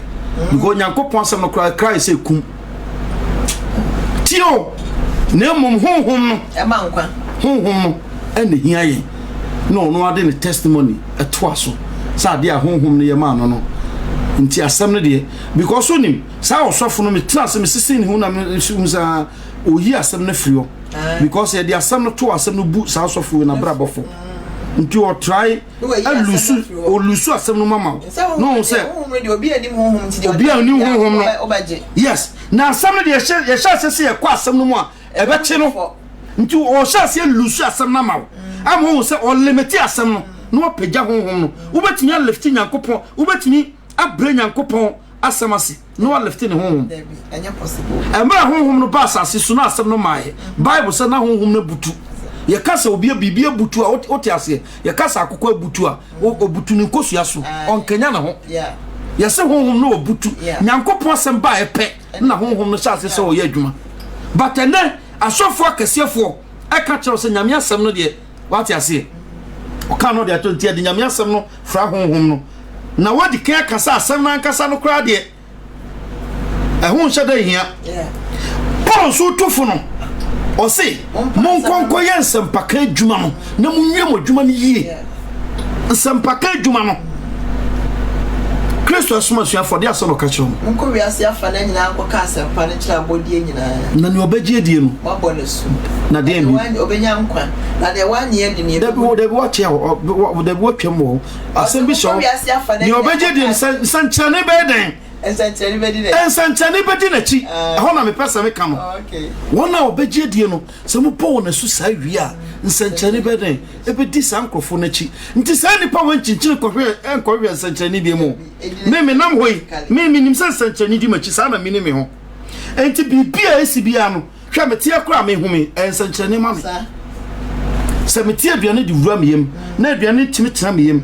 na aduane susone ma mitimi koja me na ensanchane kase ma me because me nim kwan aduane no fa so aye aduma o me yem awurade na aye so me nim paduane ankasa ho ho no se me ntimi hu nsanchane wo me mu hu nyankopon nsanchane na fe na me chinchira kopra osofo bi akopa nsanchane ahwa ma to wuram mayira what you say na ne beye mu Christopher complain wo beye sem kura na me na say na say so by phone benya because unam kwantempo no so yeah me ka yes akokọ ne ma akokọ ba bi obedwane afri ne ma me na asibia ne ho che no akrama pa no yeah nya na Jesus catch for Israel phone or see oh Israel oh no crowd show na yema rehu no oh Israel emprahi ena me pay se na bobo ma no se ne akokọ ba time bobo ne ma no na so man pe na se man pe dia na se mo ba hwetie no no eduru be o se Israel nwan na ba hwetie na oni hwefo bia eno na ma Bible say mra Kristo hu wo sa no ne real ya ne real ho ye nya se ne real ho say bibio na ohwe se ne nwan no se guo na o mu ni hwefo na mpataku no ba na ya bebom saw na ekọ ne real ho ye so mami nyame soma ya kam hwe nyame nyotrofo nyame na esom no onye otrofo ti asmo ka kire Moses o se Moses dabre wo menchan niema na obisa no mebisa empresa opemani onyame hu dabre wo menchan mi betwam a me papa ne de ere de me de amaw ensen fa wanim me papa no na eba ho ban papa no na senya ba una mu wosum ka bibon a won so hwi because nyankopon papa na twa wo hia ene pa na twa wo hia eba ho ban hwe afasuo bi ho ma o Kristo ni biara se wo betra Kristo so mo pe won se mra Satan ko gina onyankopon anim no onko ye no oso ne nam wiase achinchini na meme de menim de metra se hwe na me hu se sa asesa na no wabo no nya obi antina no wabo sa asesa no na wabo sa asesa because of Job because of bra on to me Job adentia because protection bi ewo ho bambo bi ho afasuo kase bi ho nti okoka tifin okoka na fo opekwa obefa so a obetunya penetrate ewo no akosai David Job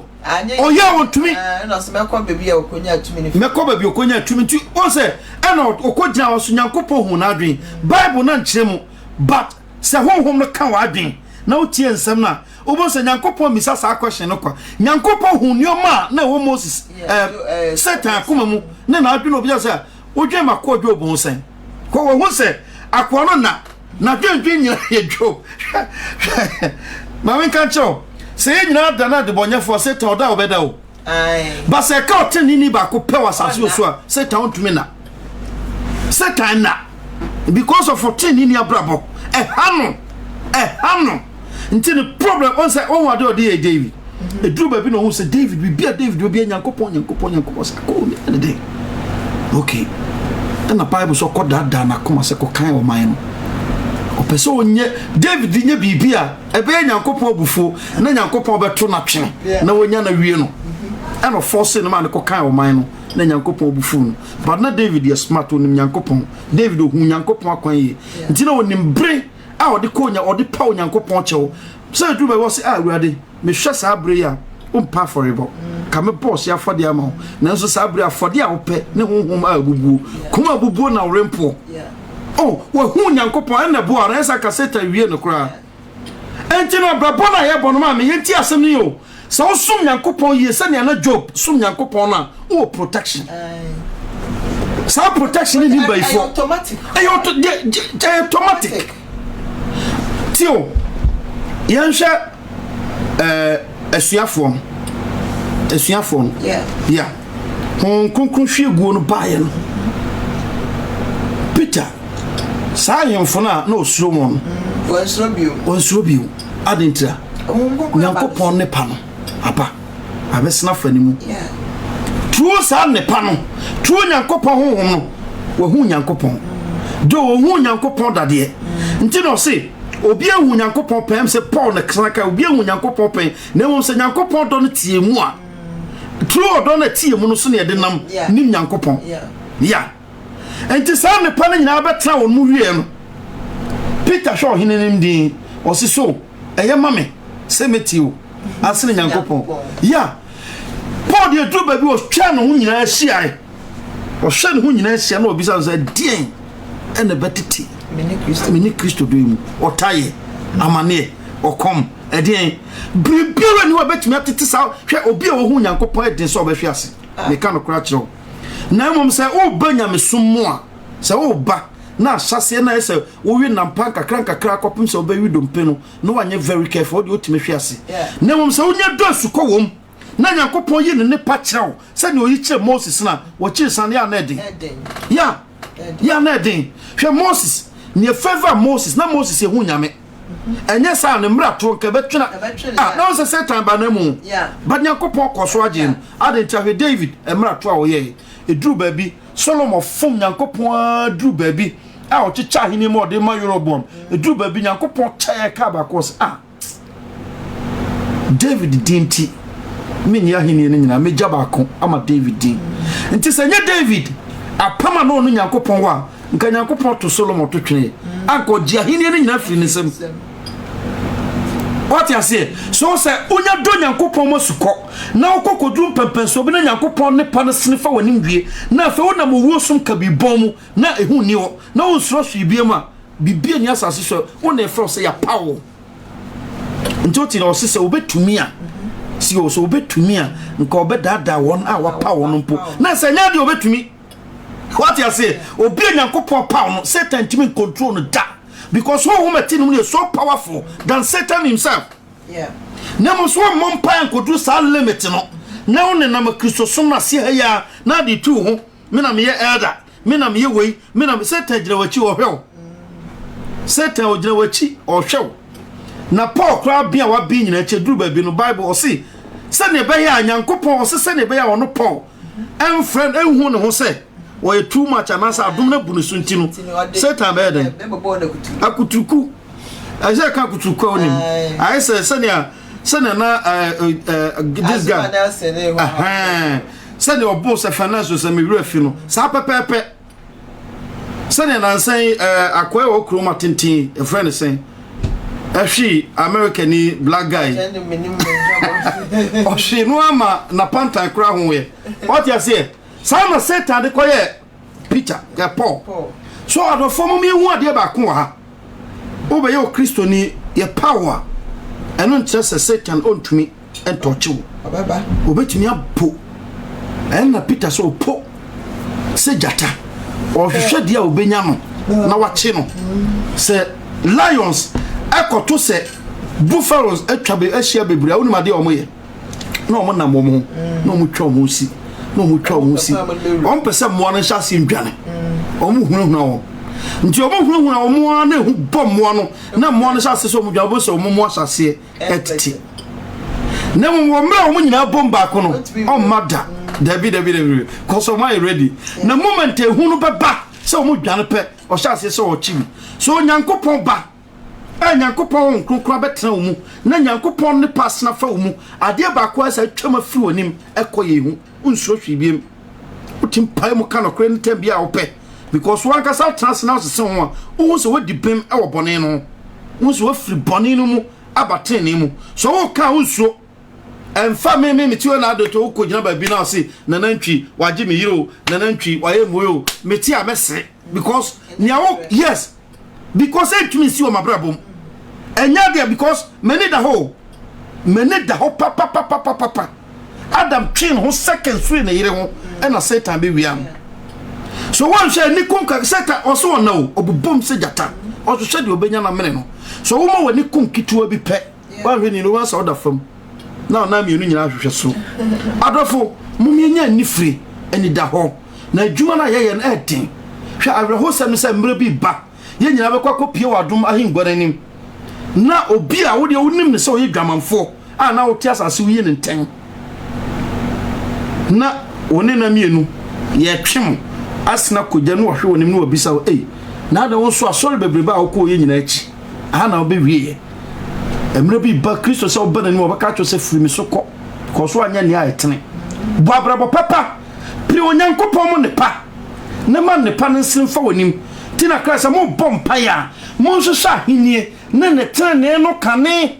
onsa babesi Micah chapter 6 enye bibia abrabo tene Christ mo bompa mo nso tene na asofo no sɛ dabi ye hwehwe tene no ye mompa nkum yatamfo ye mompa hwehwe sika ye mompa penkrata ye mompa pewe eno na asofo di asie so ahenie no nya ebiem o wade a Satan ma okwa ma ahenie no nkɔhwɛ mo Satan pesa obɛhwɛ adesidie no mu no ho adesidie mra no no wasa sesa wo de mra no ye adwuma na ma onya ogye wato mra na nkasa togu na wo de edin no Jesus ato ho edin no kura no sɛ ne enya no kura do ene de yafa no saa wati asese ne edin no sɛ ne ye free sɛ me metue anka na me omidi ankasa na ye de frɛ me ma sesa no o frɛ me amedin no a me na wo frɛ me so far as me na wo frɛ me de me na wo frɛ me yeah enti no me mma moni na ho e wo nyamesom mu enya agro enimia ye mfa ya ho odin nyina ne ye betumi nyina nsom onyankopɔn ne ye som ne ya katuapa bi e wo ho oti asoma Sam Sky wo se won na osuro awurade no enioma pa nyankopɔn de sia ma won sadia esi sofa tin ho ne som nyankopɔn na katuapa bi um mame ka won se metwato na emfa dwumadie no ensi wa ya ye bi ene o etiefo ma ya de da masinya me hira mu bebre de amedi ejamo no eye 3 John amedi ejamo nipa bi no betina ase Diotrophy ena Demetro Sankrofo mienu we Diotrophy obi a obo asafo no ehwete o ka wase metwere me koma asafo no na Diotrophy a orepe won mu epanyi adie sene na yeguso bobo so no oyo obi a utumu so yetumidie osna Diotrophy a orepe won mu panyi adie no enyi entumi no entum ye nti semeba meka ni nwuma a oye no se okeka ye ho ensemone na yempo anoso amano na ono ara enye anuanom na osi wona a opekwan se obi peso ye adoye ema anuanom kra osansi omokwan na otu onfiri asafo no emu odofo enhwabone ensua na emomhwe papa na yeden ensua de oya papa no efiri nyankopon mu na de oya bone no enhunu onyankopon the metro de wonyina ne no kra ankasa edi no ho adanse pa na yenso yedi adanse na munim se madanse no eye no kra tinipa mienu we osehwe papa na sua ensia Diotrophy na mumsua the metro odo de oje a wo anuanum nyina de ne ho adanse se oye papa na adanse no so eye no kra na Diotrophy de otete asafo mu ono obi ba o mane mma ono so so waje asafo na bonani so ono so so opepani kra sende tese nuan ese ahometi me say wo churches no man na omo set churches no aye honamofo no omo so na age churches ni nyina aboso ne o pekwan som nyankopon ye ne ya ma ne kwan no mo jiomo bonsa fei na fei ya hyase na honam fam ne ya hyase pretendi ne ya bobobodu kubi ne ya hyentade bi sie na ase ye bai se osoro free ene omo na ekọ omo so na keka nkrofo wonsem oti asafo mu a na obefre we me ti asafo mu a de ba wan hwa oba asafo no obetumi wan hwa obeka se me penipa because me frɛ oba kumienu a anhwe na me no akodi obi ho nkomo na yankodi nkomo ne enti ne atie na se ehia kama ekọ eba bia ba se me frɛ se nidi nkomo ne ya na me pɛ because one frɛ obi gina fon so ne kasa 1-2 pɛ wan hwe ne opo wo se na obi ho asem e ba be hyem woni mra so hwe ya woni wo betena se no wo be na do ano aye bone wo betu se do nipa yi wa ye bone de na so meka kra se kamekọ nanim ko yi na ten adanti na meka nsem wo na chi waka wie opepe nipa nani onyam bia na nka ni obi bunu bia na obi wani onyam kakra bi ma no nanso asem bia oka fa nipa no kire no now ohu nipa no kwan sonko bi so bia ono akra ne on confirm yesese na nipa no tie de but so far as awati bibi afa na ho no odi ahye na adwi meso one ne din koma no one ne ye bi dele na se nipa no ye bibi kakra bi pe ye kan akwa we say not tie wanya no because of nsama nkrofo ayeden e dey feeding no enti amma me mpe nkrofo enkomodie bebre ne nkrofo nsem anka na mepe ya na first mpesa meti obi ho asem metisa but no ya na me mpesa meti obi ho asem because more na wo sha se me pe nkrofo nsem tie no na ma wankasa wa be concern first na from wa be nsopa nseye nipa nseye ye ode na nneoma bebre ahya se be hye wakoma mu enye nyankopon mo nipa aya nneoma bone nneoma funu eno na gu asafo eno na esa asafo hodo ni nyina ene eno na esa asafo hodo won quotation akan sisi nipa mienu asam no kan na kono tete asafo mu na kono so de na dance ya edi no no aya dance na omo so de pempanifo minimum bi asafo mo ka o threaten panifo se me se mo anya me pani a megu asafo no tio se mo anya me pani asafo megu no ampa wanya ne pani obegu no wanya ne pani a obegu no pani die so a ode ma no oji na ode akoto abonten ode akoto atechem na ode akobra teche omo je pani die no wi obekọ party ase omo na chensa omo na wi nsa abode ho buru ye no makaka omo nsem hunu nyina no omo kunyankopon adwuma ne anim ase poto ebede na common sense family omo nwene fighting yeah because of abrabo fu anyankopon ku obi nyankopon krofo bi bo abonten wo na otumi nyam so no obi asaw kwota ofie hwe o kwabosom so a o kotu adu a o kwa ye kire wakade o kwa ye kire wakade ne ya kire so wo nya kade no so a adena okono ko betimi ayde asore tia wo ba because of so so no ntino wo hwese ne o kire wo no wo ba ne pepepe wo ba nyankopon che nyankopon so kire wo na kade ye kan sisi Micah chapter 6 verse 6 dey no kan o say wakade ye nyina kire wo nipa ba na nneoma wo nyankopon so hwe wo ho enye bibia sa de ten ye adoye pe ahobrasie a wo betim di no nyankopon anante so wo da sa nneoma me nsa wo yachi bibia no wo betim ayi no nyankopon anante bio sa nneoma me nsa wo ni wa forget abrabotene na so fo no so kura ka kire se e ka tene nko ade a ko bi anko heaven na obi anko heaven fo nyankopon Adam abreswane Noah abreswane koy so omo de tuni patim obi anko heaven Christ ka osese won twaso ama anhwa wo kraba kumpo onya so nyankopon mesese nipa dodo anko heaven obe fatene fo wona wo su no na odi ni din nante na wo hye na asem so na asem be ya adwuma wona nyankopon be fa won papa bi le kai o so de tra ho so obi antene yo na yesu ba na ahia wa o se ahia yen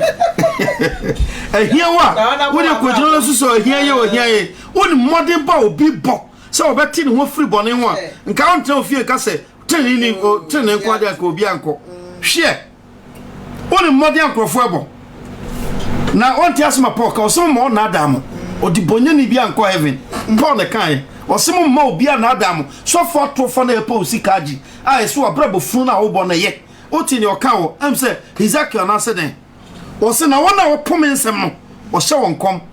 se boni bi ama won so Jeremiah okay ya am say Jeremiah wona wo pome nsem on fa nsem nya hwekura no adifu ekoso a hye won kom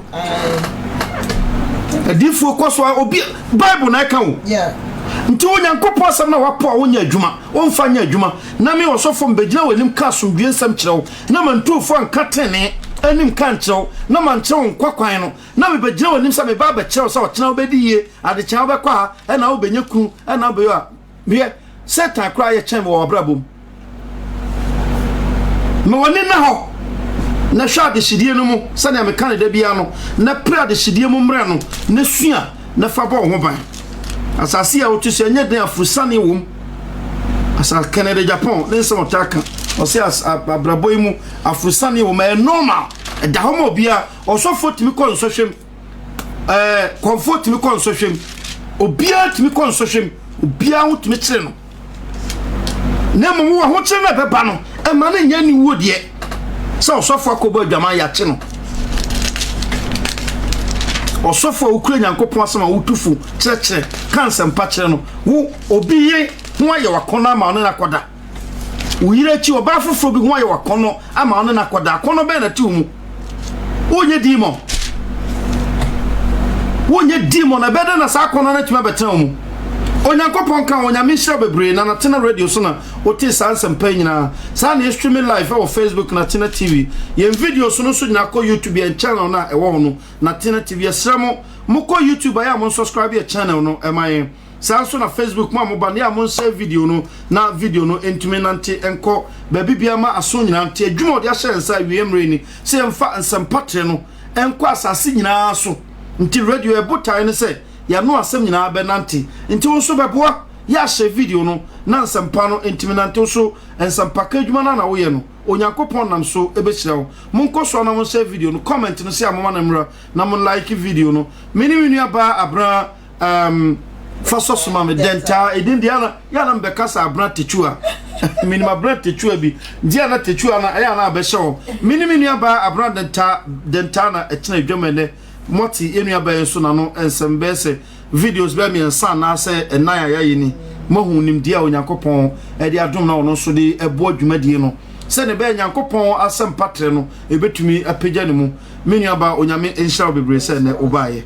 nyame adoma next week enso yetuamu sa next week de em say next week we weekend off me bwana wo ya nti eno de tuamu sa ye bebo be se 2 na 3 ashim next week nyankopon adoma sa common sense family no ye be sa akomo so ba ko asia kan ya because omo so tu futuro gu ni pani duto enfuturo no doso e omo se Christopher ya mai ho kwan ama tokuro adaimu but omo wura mu too much enwura no doso nti ase ka ho nsem kakra onyankopon enhya mo bebre ye ho se common sense family for mo sha se dia temdidie ni nuoma bebre eba se ne ebebo ehu ama ye chai na nke enya wo mo saa na omo ntu futuro no saa atem no de e normal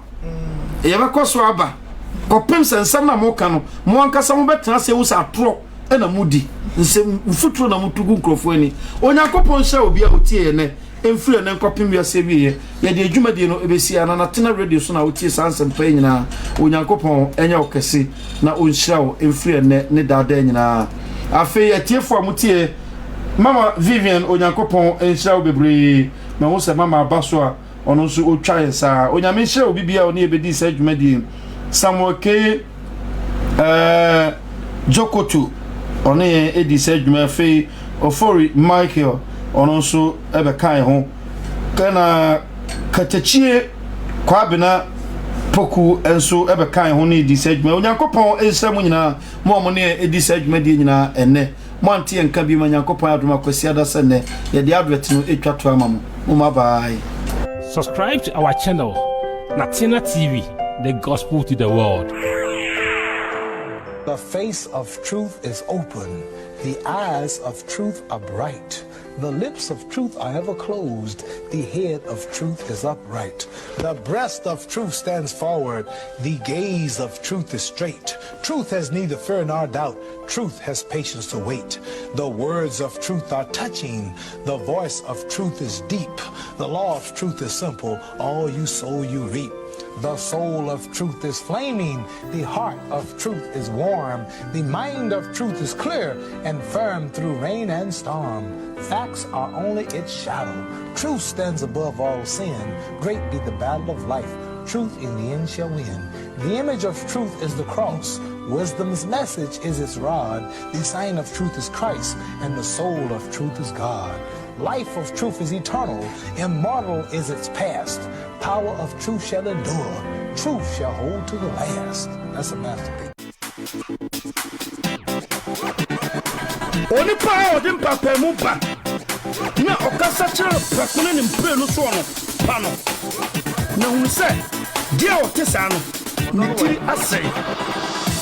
odona tan kom se ne adan kasa hobo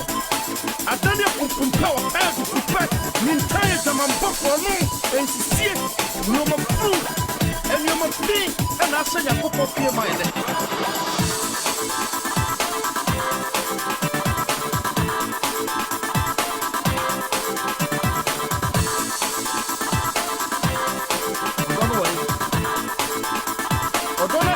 Saying that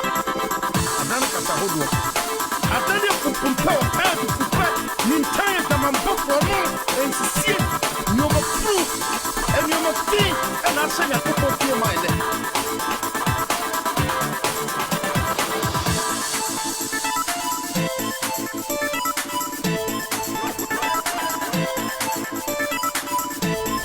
Said, Nasa, what's your safu? Nasa, now, Timon, or so full of the people, I ask of Lutra,